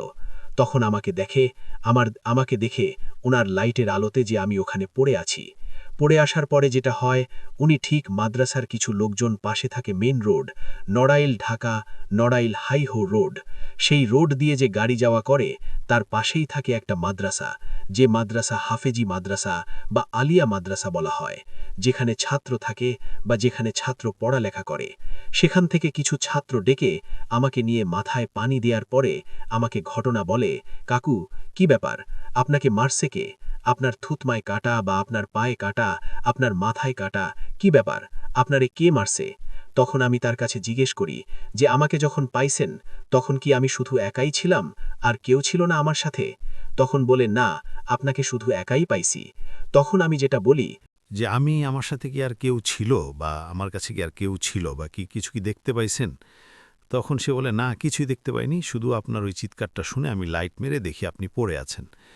তারপরে যেটা হয়, উনি ওনার গামছাটা, ওনার ওখান থেকে গামছা নিয়ে আমাকে পরায় দেয়, এবং আমার গার যত পোশাক ছিল, জামা, গেঞ্জি এবং লুঙ্গি, সবগুলো ছিঁড়ে পড়ে যায়, যেগুলো পরার মতন কোনো অবস্থা ছিল না। তখন সে আমার কাছে জিজ্ঞেস করে ঘটনাটা কি। তখন আমি তাকে ঘটনা খুলে বলি যে, ভাই, এই ব্যাপার। তখন সে আমাকে বলে যে, ভাই, তাহলে তো কারণ আমার মাছের ঘেরে যে চিংড়ি মাছ, সে মাছটা প্রতি রাতে খেয়ে যায়, খেয়ে মাথাটা ঘেরের পারে পাওয়া যায়, কিন্তু মাছটা পাওয়া যায় না। কৃষি খায় মালিকের কাছে, আমি এটা জবাব দিতে পারি না। কিন্তু এখন তো আপনার ঘটনা শুনে আমি তো আর এই ঘেরে বা ঘের পোয়া দিতে বা ঘের প্রহরী হিসাবে আর থাকতে পারবো না। আমার সাথে যদি আর কেউ থাকে তাহলে আমি এখানে থাকতে পারবো। যাই হোক, ওই মাদ্রাসার ছাত্র বা উনার কাছে আমাকে রেখে দিয়ে সকালবেলা বাড়িতে যখন পাঠায়, বাড়িতে মা মনে করে যে খুব মারামারি করে তয় আসছে, এটা মা মনে করে। কিন্তু আমি আমার আব্বাকে ঘটনা খুলে বলি। খুলে বলার পরে আমাদের গ্রামের হাফেজ নাম করে একজন লোক, তার নাম থাকে হাফেজ মহিউদ্দিন, তার কাছ থেকে কিছু পানি পড়া এনে দেয়। এনে দেওয়ার পরে আর আমাকে উনি ডাক্তারের কাছে পাঠায়, যে ডাক্তারের নাম হচ্ছে স্বপন ডাক্তার, হিন্দু ডাক্তার ছিল। তার কাছে পাঠায় যে তার কাছে যেয়ে তোর এই জায়গা দিয়ে চিকিৎসা করে আয় বা ওষুধ নিয়ে আয়। রাসেল ভাই, এই ছিল আমার ঘটনা।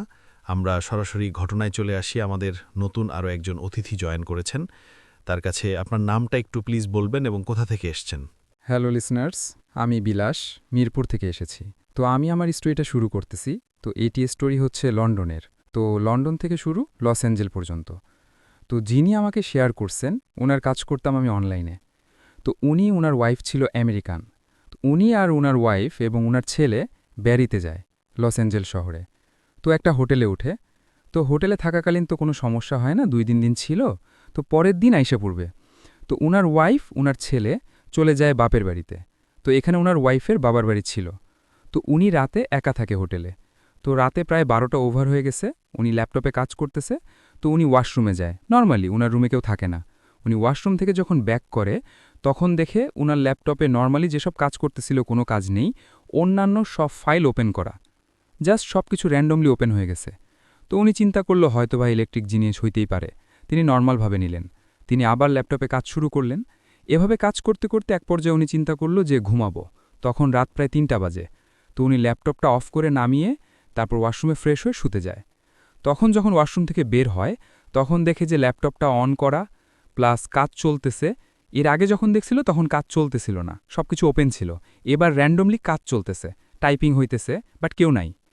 মানে ল্যাপটপের সামনে যে কেউ থাকবে বা অবয়ব থাকবে, কোনো কিছুই ধরনে নাই, টক চলতেছে। তো উনি চিন্তা করেন যে ল্যাপটপটা অফ ছিল তারপর অন করা, তো উনি হয়তোবা রাত জাগছে বেশি, যার কারণে এরকম হইতে পারে। উনি ল্যাপটপ অফ করে বেড়ে চলে যায়। তো রাত 3টার পরে হয়ে গেছে, তো উনি ঘুমাইতেছে। তো কলের আওয়াজে, পানির ট্যাবের আওয়াজে ঘুম ভেঙে যায়। তো উনি ঘুম ভেঙা দেখে যে ওয়াশরুমে লাইট জ্বলতেছে, প্লাস ভিতরে মানে সবগুলা কল ছেড়ে দেয়া। তো উনি চিন্তা করলাম যে আমি তো ওয়াশরুমে কল তো অফ করছি, প্লাস লাইটটা অফ ছিল।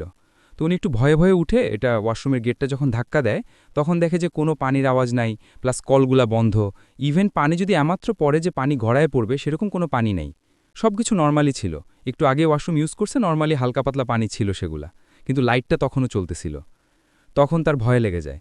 তখন সে বেডে আস্তে আস্তে চিন্তা করে সব কিছু মিলায় দেখে, যে ল্যাপটপ ছিল বা সব কিছু মিলায় দেখে। তখন আবার ওয়াশরুমে যখন তাকায়, তো ওয়াশরুমে লাইটটা কিন্তু অনই ছিল, অফ করার খেয়াল ছিল না ওনার। তো ওয়াশরুমের সামনে দেখে গেটের সামনে একটা মেয়ে দাঁড়ায় আছে। তো পিছনে লাইটের কারণে সামনে চেহারা বোঝা যাইতেছে না। তো মেয়েটা অল্প বয়সী, যেটুক বোঝা গেল, তো 25 হবে এই টাইপের। তো মেয়েটার দিকে তাকায় আছে। ভাই, আমরা কিন্তু এরকম দেখছি যে শুনি যে হিংস্র টাইপের চেহারা বা ভয়ঙ্কর একটা চেহারা থাকে, তো ওরকম কিছুই না। মেয়েটা খুব করুণ চোখে তাকায় আছে, বা একটা হোপলেস টাইপের এই টাইপের চোখে তাকায় আছে। তো উনি ভয় পায় যে ওনার রুমে তো কেউ ছিল না, একটা মেয়ে আসলো কই থেকে। তো উনি ভয়ে ইন্টারকমে ফোন দিবে। তো রিসিভার উঠানোর সময় যখন ডান দিকে তাকালো, তখন দেখে একটা বাচ্চা মেয়েও এখানে দাঁড়ায় আছে, 5-6 বছর হবে। তো উনি এবার সম্পূর্ণ ভয় পায় যায়, কারণ ওনার রুমে তো কেউ ছিল না। আর রাত জাগার কারণে এত হ্যালুসিনেশন হবে না, কারণ একটার পর একটা ঘটতেছে। তো উনি এটা নিতে না পারায় ব্রেনে প্রেশার হয়, যার কারণে সেন্সলেস হয়ে যায়। তো পরের দিন যখন হাসপাতালে জ্ঞান ফিরে, তখন জ্ঞান ফেরার পরে উনি জানতে পারে যে উনাকে নাকি রুমের বাইরে পাওয়া গেছে। বাট উনি যতক্ষণ সেন্স ছিল, উনি তার বেডের উপরে ছিল। তো উনার ফ্যামিলি কাউকে বলে নাই। পরে লন্ডনে আইসা পড়ে। তো লন্ডনে সব কিছু ঠিক ছিল, নর্মালি উনি ওই অবস্থাটা কাটায়া ব্যাক করছে, জবে শুরু করছে। একদিন মানে এর মাঝখানে আবার একটু দুঃস্বপ্ন দেখা শুরু করে, বাট ওগুলি নর্মালি ছিল। তো 4-5 দিন পরে উনার ছেলে 9 বছর বয়স। তো উনি আইসা বলল যে বাবা এদিকে তাকাও, মানে একটু ভালো করে দেখাও যে কিছু বুঝতেছো কিনা। তো তাকায় দেখে না নর্মালি সব কিছু। তখন বলল আবার এভাবে বিভিন্নভাবে দেখায়। তারপর বলল যে এখনও বোঝো নাই। তখন উনি বললাম যে না, বলল যে কোনো কিছুরই কোনো বস্তুর ছায়া নাই। তো ভালো করে দেখতে যে আসলে কোনো কিছুরই ছায়া নেই, ইভেন উনার ছায়াও নাই। তো উনার সামনে ল্যাপটপ, ল্যাপটপের পিছনে লাইট, তো যার কারণে সামনে ছায়া পড়ার কথা, কোনো ছায়াও নাই। তো উনি এভাবে চিন্তা করল যে লাইটের আলোর সম্ভাবনা অনেক বেশি, যার কারণে ছায়াটা পড়তেছে না, রিফ্লেক্ট হয়ে সব দিকে আলোটা যাচ্ছে। তো উনি ছেলে কিছু না বলে উনি বাইর হয়ে যায়, সব পুরা ঘরটা চেক করে যে কোনো কিছুর যে ছায়া আছে কিনা। তো উনি দেখলেন যে পুরা দোতলা বিল্ডিং, তো দোতলা নিচতলা কোনো কিছুরই ছায়া নাই, লাইট দিয়ে বন্ধ করে বা লাইট ছেড়ে বা টর্চ দিয়ে কোনো কিছুরই ছায়া নাই। তো উনি এটা চিন্তা করলো যে হয়তো বা কোনো ঘরে কোনো সমস্যা হইতে পারে, প্যারানর্মাল ওনার মাথায় আসে নাই। তা 2 দিন পরে ওনার ওয়াইফ একদিন ওনাকে বলতেছে যে গতরাতে ওনার ছেলে আর ওনার ওয়াইফ বাড়ির সামনে কথা বলতেছিল বা কোনো খেলাধুলা করতেছিল।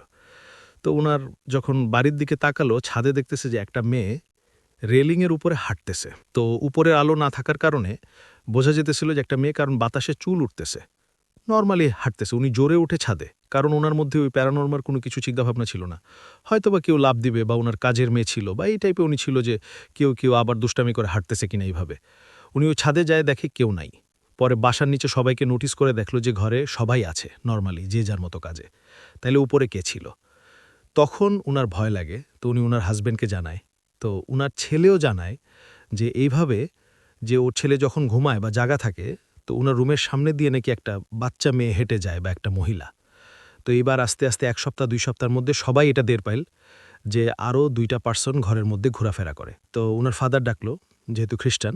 তো ফাদার ডাকার পরে ফাদার যারা বলল, তো ফাদারকে কিন্তু আগে কাহিনীটা বলে নাই যে লস এঞ্জেলস শহরে হোটেলে যা ঘটছে। তো ফাদার বলল আপনি সম্ভবত দূরে কোথাও গিয়েছিলেন। তখন বলছিল হ্যাঁ, বলছিল আপনি যেখানে গেছিলেন সেখানে কিছু রুতরা আপনার সাথে আইসা পড়ছে, তাদের ভালো লাগছে আপনার এই জায়গাটা। তো এখান থেকে যাবে না এবং আপনার ক্ষতিও করবে না। আপনি যদি এদেরকে সরাইতে চান তাহলে এরা আপনার ক্ষতি করতে যাবে, কিন্তু এরা আপনি নর্মালি ক্ষতি করবে না। তো এইটুক চিন্তা হয়তোবা ক্ষতি করবে না, কিন্তু ফ্যামিলিতে একটা বাচ্চা আছে প্লাস ওয়াইফ, উনারা ভয় পায় আর উনার কাজেও মন বসাইতে পারতেছে না। তো দিন যায়, তারপরে এইভাবে আরও অনেক কিছু ঘটতে থাকে।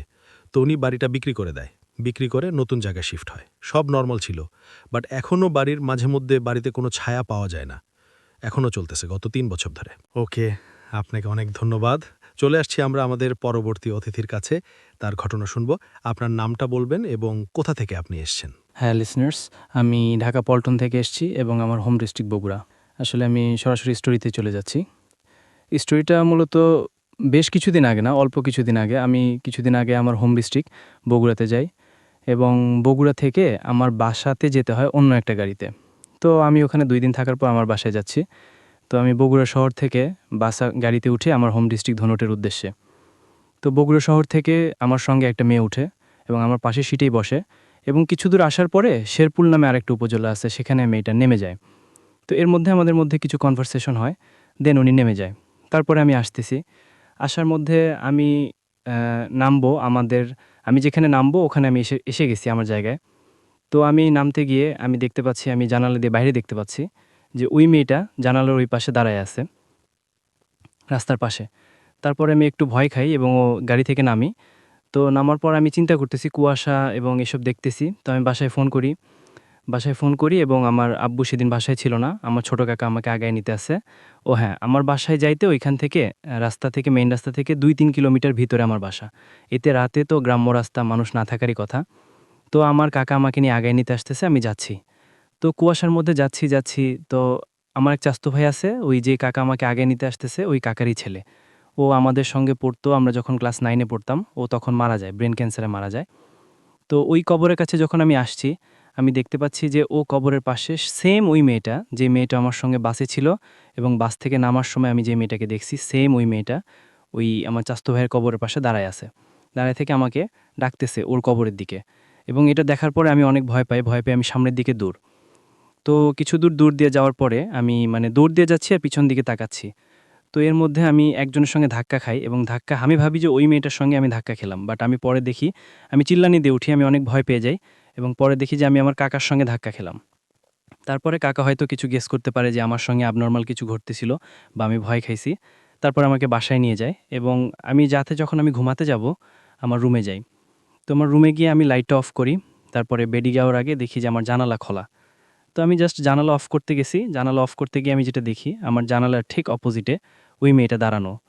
এবং আমি এটা দেখে এত ভয় পাই যে আমি কি করব? আমি আমি নিজেও কিছু বুঝতে পারতেছিলাম না। আমি জানালা অফ করব নাকি অফ না করে সরাসরি ভিতরে আমি মানে জোরে চিল্লানি দিব।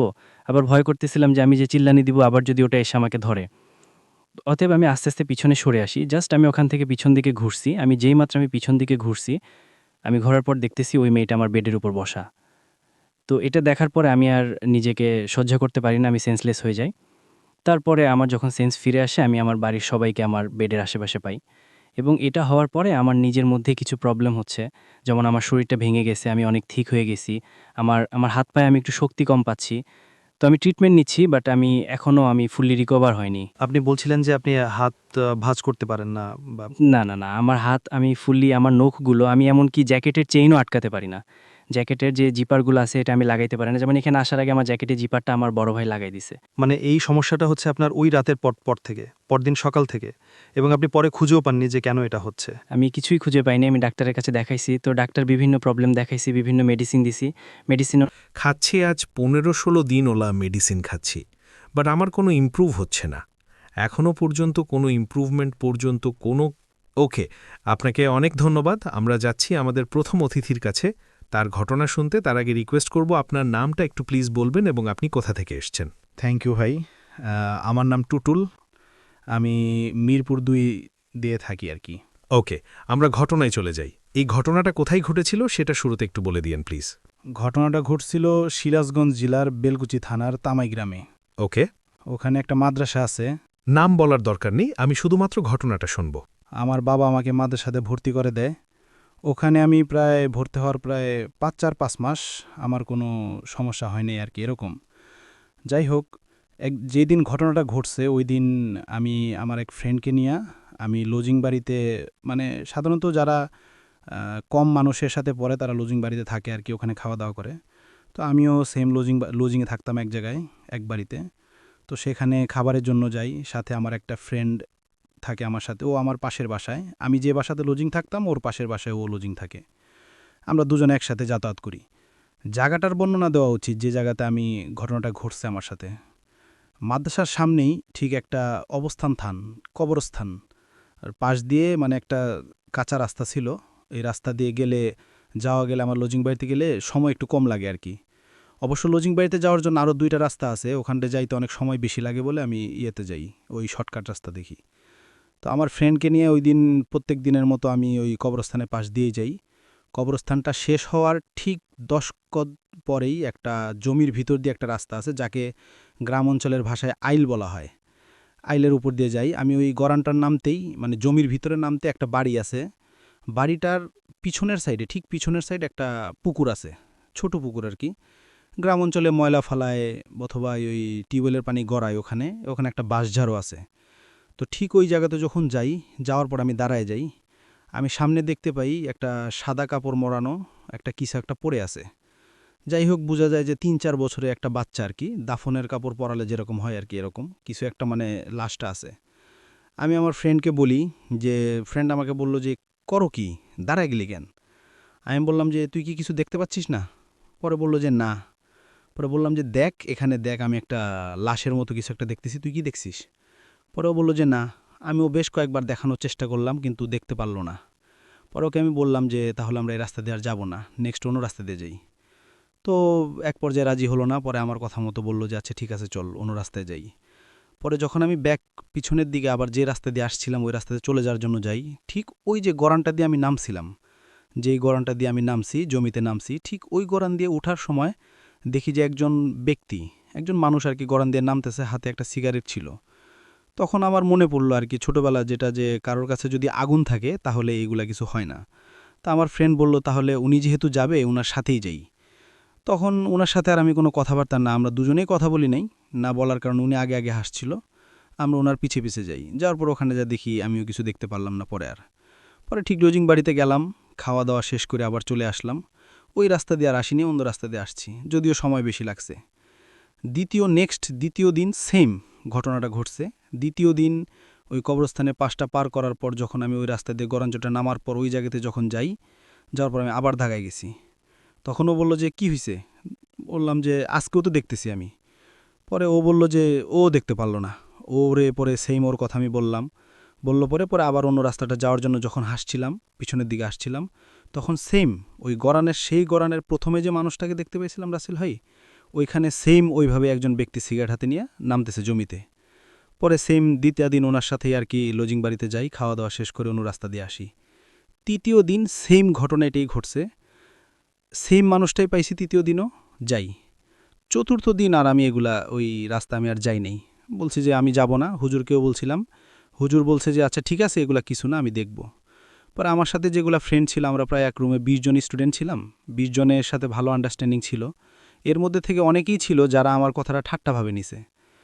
তো ওরা পরের দিন আর কি চতুর্থ দিন ওরা ভাবলো যে আমরা আজকে যাব, দেখি তোর ভূত দেখব, এরকম চিন্তাভাবনা করে ওরা 7-8 জন প্লাস ওই আমার ফ্রেন্ডটা, ওর নাম ছিল জুবায়ের, ওই ফ্রেন্ডটা সহ ওই যায় আর কি আমার ভাতটা আনার জন্য যায় বাটি নিয়ে।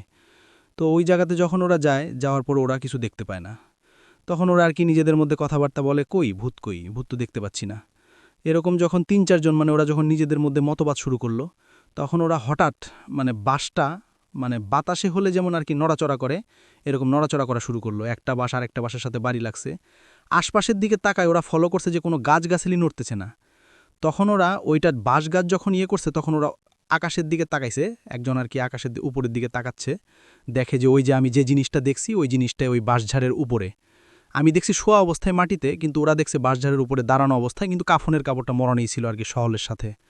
পরে ওরা সবাই দেখছে জিনিসটা, দেখার পর ওরা যখন মাদ্রাসা আসার পর হুজুরকে বিস্তারিত খুলে বলে, তখন আমি আর কি ওদের কাছ থেকে পরের টুক শুনি আর কি, পরের চতুর্থ দিনের ঘটনাটুক জানি। তারপর ওদের মধ্যে থেকে প্রায় 3-4 জনের আর কি অনেক জ্বর আসে, প্লাস আমারও আসে সাথে। অনেক ধন্যবাদ আপনাকে। সো আমরা চলে যাই আপনার প্রথম ঘটনায়।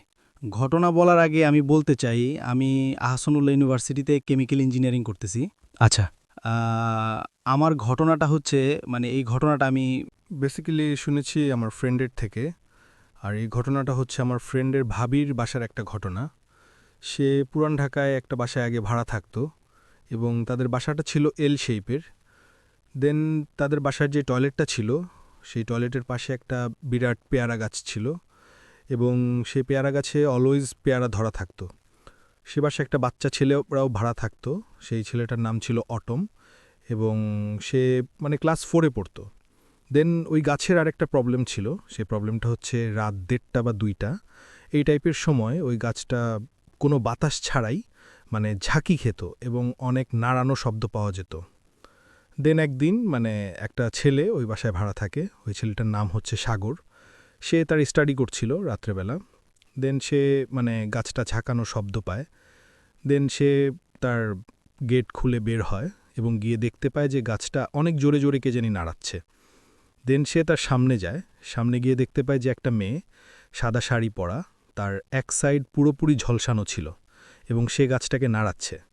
এই জিনিসটা দেখার পর সে খুব জলদি বাসার মধ্যে ব্যাক করে তার রুমে এবং অনেক ভয় পেয়ে যায়। দেন এই ঘটনা শেষ। তার কিছুদিন পরে, যে এই ছেলেটার নাম বললাম আমি অ্যাটম, সেই ছেলেটা প্রায় সময়ে 12টা 12:30টার দিকে দুপুর সেই গাছে উঠে বসে থাকতো এবং পেয়ারা খেত। দেন একদিন সে সেমভাবে গাছে ওঠে এবং পেয়ারা খাচ্ছিল। দেন হঠাৎ করে সে গাছ থেকে পড়ে যায়। তারপরে তার ফ্যামিলির লোকজন দৌড়ে যায় এবং ওই যেই ছেলেটার নাম বললাম সাগর, যে ফার্স্টে জিনিসটাকে দেখেছিল, সেও যায়। সে গিয়ে যখন ফার্স্টে গাছের দিকে তাকায়, সে দেখে সেই জিনিসটাই গাছের উপরে বসে আছে এবং নিচে দেখছে। পরে সে সাথে সাথে ফ্যামিলির লোকজনদেরকে বলে যে বাচ্চাটাকে নিয়ে তোমরা হসপিটালে চলে যাও। তারপর হসপিটালে যায়। দেন রাত্রেবেলা সেই ছেলেটা আর তার মা ওই হসপিটালে স্টে করেছিল। দেন তার মা যেটা দেখতে পায় যে গভীর রাতই ছিল, সে দেখে তার ছেলের বেডের মাথার কাছে একটা সেম জিনিসটাই, ওই মেয়েটা এক সাইড ঝলসানো, পুড়ে গেলে যেমন মানুষের শরীর ঝলসে দেয় না, সেম একই টাইপের ঝলসানো, ওই মহিলাটা সেই তার বাচ্চাটাকে টেনে নিয়ে যেতে চেষ্টা করছে। দেন এটা দেখার পরে তার মা খুব বেশি ভয় পেয়ে যায় এবং খুব জোরে চিৎকার করে। তারপর হসপিটালে যারা স্টাফ ছিল, নার্স ছিল, তারা সবাই চলে আসে। দেন আর দেখে যে বাচ্চাটা মানে বাচ্চাটার মাথাটা মানে ওই বেড যে মানে যেই বেড ছিল, যেই বেডে শোয়া ছিল, সেই বেডের খুব কাছে চলে গেছে, মানে তাকে কেউ সামনের দিকে উপরের দিকে টেনেছে, এই টাইপের কিছু। দেন সকালবেলা তারা সেদিন রাতে সবাই আবার চলে গিয়ে ঘুমিয়ে যায়। দেন সকালবেলা সেই ছেলেটা আর বেঁচে নেই, সেই ছেলেটা মারা যায়। দেন তাকে ওইখানের একটা মানে মানে কবরস্থানের নামটা আমি বলতে চাচ্ছি না, সে কবরস্থানে তাকে দাফন করা হয়।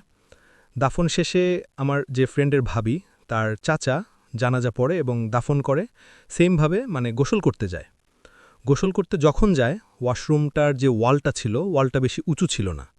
সেই ওয়ালের উপরে দেখে সেম ওই মহিলাটাই বসে আছে, কিন্তু তার চেহারাটা ওই অ্যাটম, যে বাচ্চাটার কথা আমি বললাম, সেই বাচ্চাটার চেহারা এবং তার মুখের মধ্যে ফোসকা পড়া। এটা দেখার পরে সে খুব বেশি ভয় পেয়ে যায় এবং সাথে সাথে সেন্সলেস হয়ে যায়। তার কিছুদিন পরে তার শরীর থেকেও সেমভাবে ওই ফোসকা উঠে যায় এবং দেন সে তারপরে হুজুর ডেকে নিয়ে আসা হয়। হুজুর তাকে মানে তাবিজ দেয় একটা, যে তাবিজের সাহায্যে সে এখনও পর্যন্ত বেঁচে আছে এবং এখন সুস্থই আছে। ভাই, আপনার এই ঘটনা ছিল। আচ্ছা, ওকে, থ্যাংক ইউ সো মাচ। আমরা কথা না বাড়িয়ে এখন আপাতত ঘটনায় চলে যেতে পারি এবং আমাদের সঙ্গে আরও একজন অতিথি, তিনি একবার ঘটনা শেয়ার করেছেন, দ্যাটস সেকেন্ড। ঘটনাটা আমরা শুনব। চলুন শুনে আসি তার ঘটনা। আপনার নামটা আরেকবার বলতে হবে এবং আপনি কোথা থেকে এসেছেন প্লিজ বলবেন। আমি রাফসেল, মাদারীপুর থেকে এসেছি। আসসালামু আলাইকুম সকল লিসনার যারা ভূতে ঘটনা শুনছেন। তো আমার ঘটনাটা ছিল ঢাকা মেডিকেলে। ঢাকা মেডিকেলে আমি অ্যাম্বুলেন্সে ব্যবসা করি, এটা সবাইকে বলেছি। তো একদিন রাত্র 10টা থেকে 11টার দিকে আমি আসতেছি ঢাকা মেডিকেলের লাফকাটা ঘরের পিছন সাইড দিয়ে বের হচ্ছি। তো ওই দিন অনেক মানে গরমের দিন, কিছু বৃষ্টি হয়েছে। বৃষ্টি হওয়ার পরে মানে আকাশটা অন্ধকারাচ্ছন্ন ছিল। তো পাশ দিয়ে যাচ্ছি, দেখি একটা ছোট্ট বাচ্চা, মানে দূর থেকে দেখছি একটা ছোট্ট বাচ্চা ওই একটা ড্রেনের কাছ থেকে হাত দিয়ে কি যেন উঠাচ্ছে আর খাচ্ছে, উঠাচ্ছে আর খাচ্ছে। তো ওটা দেখে আমি একটু কৌতূহলবশত আগাই, যেটা কে বাচ্চাটা এভাবে এত রাত্রে কি উঠায় আর খায়। আগায় যখন সামনের দিকে যাচ্ছি তখন দেখি যে লাশকাটা ঘরের কোনা দিয়ে যে ড্রেনটা, যেটা মানে তাদের যন্ত্রপাতি ধইরা যে পানিটা ফালায়, পানিটা নিচ দিয়ে আসে, অনেক গন্ধ। ওইখান থেকে ওই ছেলেটা কিছু মানে মাংস, নাড়ি, পুরি এই ধরনের কিছু জিনিস উঠাচ্ছে আর খাচ্ছে। আমি দেখে খুব মানে ভয় পেয়ে যাই যে এই ছেলেটা এই এত রাত্রে এই জায়গার এইসব উঠাইতেছে, খাইতেছে। আমি গিয়ে একটা ধাপ দিয়ে দিই, এই বাচ্চা তুমি এখানে কি করো, এগুলো কি খাইতেছো? ও আমার দিক তাকিয়ে মানে খুব ভয়ঙ্করভাবে একটা হাসি দেয়। আমি আবার ওকে ধাপ দিয়ে দিই, যাও ছেলে উঠো, যাও এখান দিয়ে যাও, বাসা কই তোমার, কও। কোনো কথা বলে না, আবার উঠায়, আবার খায়, আবার হাসি দেয়। একটা পর্যায়ে যখন আমি ওর কাছে গিয়ে মানে মানে ওকে মারবো এরকম একটা হাত উঠাইলাম, ও ভয়ঙ্করভাবে উঠে মানে আমার তার সামনে এসে মানে আমাকে কামড় দিবে এরকম মানে চেহারা করে। আর ওর দাঁতগুলা এবং চেহারাটা দেখে কালো, মানে দেখে আমি চিৎকার দিয়ে বাইরে মানে দৌড় দিয়ে রাস্তায় চলে যাই। যাওয়ার সাথে সাথে ওই জায়গায় দোকানের পাশে গিয়ে আমি দাঁড়াই। এই ছিল আমার মানে ঘটনাটা। ওকে, মানে সেদিন আপনি প্রচণ্ড তার মানে ভয় পেয়েছিলেন, আর ওই সময় আপনি তার মানে বিজনেসটা করতেন ঢাকায়। আচ্ছা আচ্ছা, অ্যাম্বুলেন্সের বিজনেস, যেটা আপনারা গত সপ্তাহে শুনেছিলেন। এবং তিনি আমাকে এই সপ্তাহের মাঝামাঝি একটা সময় তিনি আবারও আমাকে বললেন যে তিনি আসতে চান এবং অনেক কষ্ট করে তিনি মাদারীপুর থেকে এসছেন। তার আরও একটা ঘটনা হয়তো সময় পেলে আমরা শুনব। আমরা চলে যাচ্ছি আমাদের আরও একজন নতুন অতিথি এখানে জয়েন করেছেন এইমাত্র, তার কাছে। এবং আপনার নামটা একটু প্লিজ বলবেন, কোথা থেকে আপনি এসছেন। হ্যালো, আমি সাব্বির আহমেদ, উত্তরা থেকে আসছি। আমি টেক্সটাইল ইঞ্জিনিয়ারিং করতেছি মিরপুর আইসিটিসি থেকে। আমি আপনাদের এখন যে ঘটনাটি বলবো সেটা হলো মির্জাপুরের তরপুর গ্রামের। তো ঘটনাটি আমার ফ্রেন্ডের দাদার সাথে ঘটেছিল। মর ফ্রেন্ডের দাদা ছিল অনেক বয়স্ক একজন লোক। তিনি একদিন রাতে মধ্যরাতে তার ঘুম ভাঙে এবং তিনি টয়লেটে যাওয়ার প্রয়োজন মনে করে। তখন তিনি বের হয়ে আপনারা জানেন গ্রাম অঞ্চলের বাড়ির সামনে বসার জন্য জায়গা থাকে। তো তিনি ওখানে এসে বসার পর তিনি দেখেন যে উঠানের মাঝে একজন মহিলা, প্রায় 7 থেকে 8 ফিট একটা মহিলা কালো কাপড় পরে দাঁড়িয়ে আছে। তো উনি কৌতূহলের শুরুতে জিজ্ঞেস করেন, কারণ উনি এখানে সবাইকে চিনেন আর এত রাতে কোনো মহিলার বাসা বাড়ে থাকার কথা না। তো উনি জিজ্ঞেস করলেন, আশেপাশের মানুষের নাম দিয়ে জিজ্ঞেস করেন, তুমি অমুক বা তমুক। তো তখন তিনি কোনো উত্তর দেয় না। এই কথা বলতে বলতে তিনি চারদিকে এগিয়ে আসেন। তখন তিনি চিৎকার দেয় এবং তার ছেলে ঘর থেকে বের হয়ে টর্চ মেরে দেখে যে কিছু নেই। তখন তিনি টয়লেটে যান। টয়লেট থেকে ফিরে পথে আবার দেখে যে সেই ঘরের কোনায় সেই মহিলাটি দাঁড়ায় আছে। তো তিনি কিছু না বলে ঘরের মধ্যে চলে যান। তো রাসেল ভাই তখন থেকে ঘটনাটা শুরু। তখন তারপর থেকে ওই রাতের বেলা বড় বড় ইটের চাকা, মাটির চাকা এগুলা তার ঘরের চালের উপর মারতে থাকত। এটা তারপর একসময় দেখা গেল যে তার উপদ্রব বেয়ে গেল এবং বড় বড় গাছগুলাতে অনেক তুফান সৃষ্টি করত এবং ঘরের চালের মধ্যে অনেক জোরে বাড়ি দিয়ে থাকত। তো একসময় রাসেল ভাই তিনি কৌতূহলে সরতে বের হন, বের হয়ে দেখতে চান যে কি হচ্ছে। তো দেখেন যে একটা আলোর গোলা গাছ আছে, ওই গাছটাই অনেকভাবে কাঁপতেছে এবং এতভাবে কাঁপতেছে ডালপালাগুলা ভাঙছে এবং চালের উপর পড়ছে। তো তখন রাসেল ভাই তিনি ভয়ে ঘরের ভিতর চলে যায়। তিনি তখন কিছু বলেন না। তারপর কিছুদিন পর আপনারা জানেন হয়তো যে গ্রাম অঞ্চলে এক ডিস্ট্রিক্ট থেকে অন্য ডিস্ট্রিক্টে দিনমজুর যারা তারা কাজ করতে যায়। তো ওনাদের অনেক শস্য ক্ষেত ছিল, তো সেখানে কাজ করার জন্য কিছু লোক এনেছিল। তো ওনাদের জন্য একটা ঘর দিয়েছিল। তো সেই ঘরে এই জিনিসটা ডিস্টার্ব করা শুরু করলো। প্রথমে তার দরজা নক করত, দরজা খুললে দেখত যে কিছু নেই। তো তারপর আবার আপনারা জানেন টিনের ঘরের উপরে যে ফাঁকা থাকে ওই ফাঁকা দিয়ে তারা সেটা উকি দিত। তো উকি দিয়ে তারা অনেক ভয় পেত, যার দিনমজুর ছিল। তো একদিন রাতে দেখে যে দিনমজুরা যে ঘরের চালের নিচে যে একটা কাঠ থাকে, সেই কাঠের উপর সেই মহিলাটা বসে আছে। তো এটা দেখার পর তারা অনেক ভয় পায় এবং তাদের সবারই অনেক জ্বর আসে। তো যখন তাদের জ্বর আসে তারা অনেক ভয় পায়।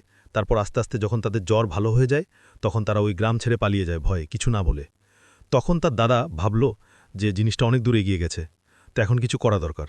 তো তার দাদা একটা কবিরাজকে ডাকেন এবং কবিরাজকে বলেন সব ঘটনা খুলে। তখন কবিরাজ বলে যে আপনাদের বাসার পাশে একটা বাঁশঝাড় ছিল। তখন তিনি বললেন যে হ্যাঁ, বাঁশঝাড়টা ছিল, তো আপনারা কেটে ফেলেছেন? তখন তিনি বলেন হ্যাঁ, আমরা তো এটা কিছু আগে কাজ করার জন্য কেটে ফেলছি। তো বলতেছে যে ওই বাঁশঝাড়টার মধ্যে ওই পেতনিটার বাসা ছিল, যেটা আপনারা কেটে ফেলেছেন, যার কারণে এখন ওই পেতনিটা আপনাদের কাছে বিভিন্ন ধরনের ভয় দেখাচ্ছে। তো বলতেছে যে দাদা বলতেছে যে এখন কি কিছু করার মতো নাই? তো বলতেছে যে এটা তো একেবারে কিছু করা যাবে না, তবে আপনাদের উপর কিছু উপদ্রব কম করবে, তার জন্য আমি পানি পোড়া দিচ্ছি, এটা সকাল সন্ধ্যা বাড়ির চায়ের দিকে ছিটিয়ে দিবেন। তো বাড়ির চায়ের দিকে ছিটিয়ে দেওয়ার পর রাসেল ভাই এখন তাদের আস্তে আস্তে তাদের উপদ্রব করার, প্রথমে ইটের চাকা মারত, যে ইটের চাকাটা মারত না তখন আসলে উপদ্রব করবে, কিন্তু আশেপাশে যে গাছগুলাতে তুফানের সৃষ্টি করত ওইটা এখনও করে যাচ্ছে। তো রাসেল ভাই, এটাই ছিল আমার ঘটনা। অনেক ধন্যবাদ আপনাকে রাসেল খান। ওনার কাছে যিনি এসছেন মাদারীপুর থেকে, এবং তার কাছে একটা ঘটনা আছে যেটা হচ্ছে হাতে তেমন বেশি সময় না, একটু সংক্ষিপ্ত করে বলতে হবে, তারপর আমরা ঘটনাটা শুনে ফেলি। ছিল আপনার 2005 সালের ঘটনা। আমি আমার পুকুরবাড়ি শিবচারে বেড়াতে যাই। বেড়াতে যাওয়ার পর ওই জায়গায় প্রতিটা হাই স্কুলে ইন্টার স্কুল খেলা হয়। তো ওই খেলায় আমি এক গ্রাম থেকে আরেক গ্রামে খেলতে যাই। তখন ওইখানে মানে খেলার মধ্যে গ্যাঞ্জাম হয়। গ্যাঞ্জাম হওয়ার পরে আমি ওখানে কাউকে চিনি না, দৌড়ে গিয়ে একটা বাড়ির ভিতরে পলাই। তো পলানোর পরে আপনার মানে খাটের নিচে গিয়ে আমি পলায় থাকি। পরে অনেক রাত্র হয়ে যায়, তারপর আমি ওখান থেকে বের হয়ে চলে আসি। আসার পরে পথে ঘটে আমার কিছু ঘটনা। কতদূর আগানোর পরেই আপনার একটা খাল বাজে, ওই খালের ওখান দিয়ে একটা সাঁকো পার হয়। সাঁকো পার হওয়ার পরেই একটা বড় বিড়াল সামনে কালো দাঁড়িয়ে আছে। তা আমি বারবার ওইটাকে ধাওয়া দিই, ও সরে না। পরবর্তীতে মানে একটু একটু সামনে আগাইয়ে যখন জোরে ধাওয়া দেই ও চলে যায়। আমি ওই সাঁকোটা পার হয়ে ওপার যাওয়ার পরেই সামনে দেখি আবার সেম মানে একটি বিড়াল। ওই বিড়ালটিকে মানে আবার আমি যখন আগাই, মানে সামনের দিকে আগাইয়ে আবার যখন ওই পাও দিয়ে জোরে জোরে বাড়ি মারি, ও সরে যায়। সরে যাওয়ার পরে আমি কিছু দূর হাঁটতে একটি জঙ্গলের ভিতর দিয়ে যখন মানে যাচ্ছি, রাস্তার পরে একটা মাঠ বাজে। মাঠের চারিদিকে বন, বড় বড় ঘাস। ওর ভিতরে দেখি একটা মহিলা, অনেক বয়স্ক মহিলা।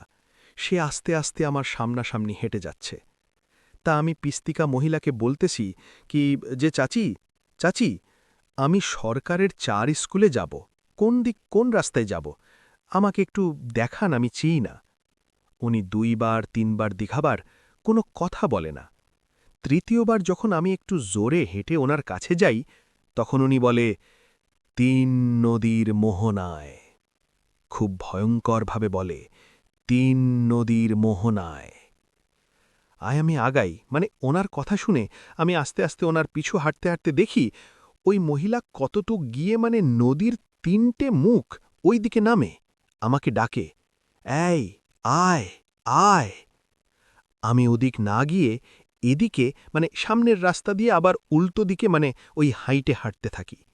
হাঁটে কিছু দূর আসার পরে দেখি শুধু চারিদিকে মানে নদীর চর আর চর, আর এদিক মানে কোনো বাড়িঘর কিচ্ছু নাই। কিছু দূর হাঁটতে হাঁটতে হাঁটতে যেতে থাকি, সামনে গিয়ে দেখি আবার একটা মহিলা নাচতেছে। ওটা দেখে আমি আরও ভয় পাই। ভয় পেয়ে যখন একটু সামনে যাই, সামনে গিয়ে আমি তখন দোয়া পড়তে থাকি, সূরা পড়তে থাকি। পড়ার পরে মানে কতদূর আগানের পরে দেখি একটা মানে বাড়ি। ওই বাড়ির ওখানে গিয়ে মানে দৌড় দিয়ে একটা ঘরের সামনে গিয়ে আমি পড়ে যাই। এই ছিল। আপনাকে অনেক ধন্যবাদ ডিয়ার লিসেনার। আশা করি প্রত্যেকটি ঘটনা আপনাদের মাঝে ভালো লেগেছে। প্রতিনিয়ত এই ধরনের বাছাই করা ভয়ানক ঘটনা শুনতে চ্যানেলটি অবশ্যই সাবস্ক্রাইব করে নেবেন। আপনারা যাতে খুব সহজে এই ধরনের ঘটনাগুলো শুনতে পারেন, এই কারণেই বিভিন্ন জায়গা থেকে এই ঘটনাগুলো খুঁজে বের করে প্রতিনিয়ত রাত 10টা বাজে পাবলিশ করে থাকি। আপনারা চাইলে এই চ্যানেলে ঘুরে আসতে পারেন। এই চ্যানেলে অসংখ্য এপিসোড পাবলিশ করা আছে, যা শুধুমাত্র বাছাইকৃত ভয়ানক ঘটনা। যত ভয়ানক ঘটনা আছে প্রত্যেকটি ঘটনাই আপনারা এই চ্যানেলের মধ্যে শুনতে পারবেন। তো আজকের জন্য এখানেই বিদায় নেব। আল্লাহ হাফেজ। আসসালামু আলাইকুম ডিয়ার লিসনার, আশা করছি আপনারা সবাই ভালো আছেন এবং ভালোই আছেন। আপনারা জানেন যে আমরা কিন্তু প্রতিনিয়ত আমাদের এই ইউটিউবটি চ্যানেলটিতে ফিরে আসি রাত 10টা বেজে 1 মিনিটে আপনাদেরকে মজার মজার গল্প শোনার জন্য। তো আজকেও কিন্তু ব্যতিক্রম কিছুই হবে না। সর্বপ্রথম আমরা একটি গল্প আপনাদের কাছে শোনাচ্ছি। গল্পটার নাম হচ্ছে ধোঁয়ার দৈত্য। বহু বছর আগে হিমালয়ের কাছাকাছি একটা ছোট পাহাড়ি গ্রামে বসবাস করতেন একদল কাঠুরিয়া। তাদের দিন কাটত ভবির জঙ্গল থেকে কাঠ কেটে এই অঞ্চলের মানুষ। একেবারে অদ্ভুত তাদের অদ্ভুত দেহ গল্প, যার নাম ছিল ধোঁয়া।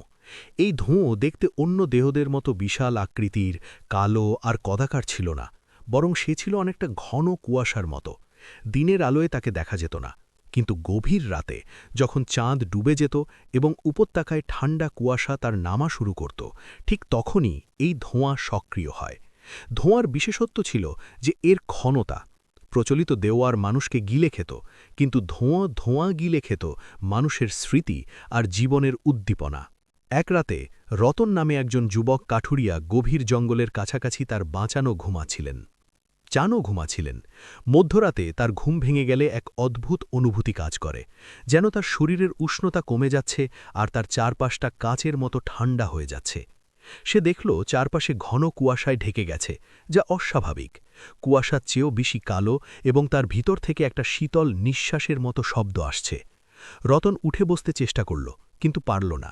তার হাত পা অবশ হয়ে গেছিল। সে ঠিক সেই সময় কুয়ার মধ্য থেকে বিশাল দুটো ধাটে চোখ তার দিকে এগিয়ে এলো। সে অনুভব করল তার মন থেকে কিছু একটা শান্তি টেনে নেওয়া হচ্ছে, যেন তার অতীত, তার মায়ের হাসি, তার জীবনের সকল আনন্দের স্মৃতিগুলো এক ঠান্ডা স্রোতে ধুয়ে যাচ্ছে। ভয় পেয়ে রতন সে শেষটায় চিৎকার করার জন্য মুখ খুললেন। সেই মুহূর্তে তার মনে পড়ল তার নানির শেখানো একটি মন্ত্রের কথা, যা ছিল মূলত একটি প্রাচীন শব্দে, পাহাড় হৃদয়ে জল, শ্বাস বাতাস বইরে পাও, মুক্তি আলো শিখা নাশে তোমায়, ওহে শীতল ছায়ার মুক্তি। রতন কাঁপতে কাঁপতে এই গানটি গেয়ে উঠলেন। গানটি শেষ হতেই সেই কুয়াশার বৈত্য ধোঁয়া যেন যন্ত্রণায় কেঁপে উঠল। তার শরীর থেকে গরম ধোঁয়ায় হালকা বেরোতে শুরু করল এবং দ্রুত সেই কুয়াশা মিলিয়ে যেতে লাগল। পরদিন ভোরে যখন রতন ঘুম থেকে উঠল, সে দেখল সে মাচানেই শুয়ে আছে, কিন্তু তার গতকালের সমস্ত স্মৃতি লোপ পেয়েছে। তার মনেই নেই সে যে কোন জঙ্গলে এসেছিল বা তার বাড়িতে কে কে আছে। সে কেবল জানে তাকে কাঠ কাটতে হবে। এভাবেই ধোঁয়া সেই অঞ্চলের মানুষের জীবন থেকে তাদের আনন্দ, আশা এবং স্মৃতি চুরি করে নিত। সেই গ্রামের মানুষ আর গভীর জীবন এবং আনন্দের মজা পেতেন না। তারা কেবল বেঁচে থাকার জন্য যন্ত্রের মতো কারণ ছাড়া তাদের জীবন এবং রং চুরি করে নিত এই স্মৃতিচোর দৈত্য ধোঁয়া। তো তারপর থেকে আসলে তারা সবাই সাবধান হয়ে যায় যে কখনো যদি কারো সামান্য পরিমাণ নিজের উপর অবিশ্বাস তৈরি হয়, তাহলে অবশ্যই সেই ভিডিওটি আমাদেরকে পাঠিয়ে দেবেন। আমরা সেই ভিডিওটি আগে সেই গল্পগুলো আগে ভালোভাবে পড়ে কিন্তু আপনাদের যেই মূল্যবান গল্পটি আছে সেই গল্পটি করার চেষ্টা করব। তো দর্শক, আসলে জিন ভূতের কাহিনীটা যেভাবেই হোক না কেন, সেটা কিন্তু অবশ্যই একটু ভালো হলে ভালো হয়। তো যাই হোক, আজকের যে উইথ ছিল সেটা কিন্তু অনেক বেশি ভয়ঙ্কর ছিল, তাই জন্য কিন্তু আমাদের আসতে লেট হয়েছে। তো সেদিকে আমরা যাব যাব না। তো দর্শক, আসলে মামুন এবং লায়লা এদের দুইজনকে আসলে একখানি করা বিষয়টা অনেক বেশি কঠিন, আবার তাও আবার ধরেন যে বুঝি চেয়ারে, তো এই বিষয়ে কথা আসবেই। যেটাই হোক না কেন, মানে ভূত দিয়ে যেটাই আপনারা আমাদের কাছে লিখে পারতে চান সেটা কিন্তু অবশ্যই আমাদের দেওয়া জিমেইলে অথবা আমাদের ডেসক্রিপশনে দেওয়া আছে আমাদের ফেসবুক পেজের লিঙ্ক, আপনারা অবশ্যই সেখানে মেসেজ করবেন। আপনাদের ভালো লাগার কথাগুলো আমাদের কাছে শেয়ার করতে পারেন, মেসেজ করবেন, শেয়ার করে দেবেন বন্ধে ভিডিওগুলো, এবং আমাদের ভিডিওগুলো সবার আগে পাওয়ার জন্য সাবস্ক্রাইব বাটনের পাশে দেখুন বেল আইকন আছে, এখানে অল করে দিলেই আর কোনো সমস্যা নেই, আমাদের ভিডিওগুলো আপনাদের কাছে সরাসরি পৌঁছে যাবে। দর্শক, আমরা শেষ করছি আমাদের আজকের এপিসোডটা। আবারও দেখা হচ্ছে নতুন এপিসোডের নতুন রূপে, নতুনভাবে, নতুন আঙ্গিকে। ততদিন পর্যন্ত সবাই ভালো থাকবেন, সুস্থ থাকবেন। আপনাদের সবার সুস্বাস্থ্য ও মঙ্গল কামনা করে শেষ করছি আজকের এপিসোড। আল্লাহ হাফেজ।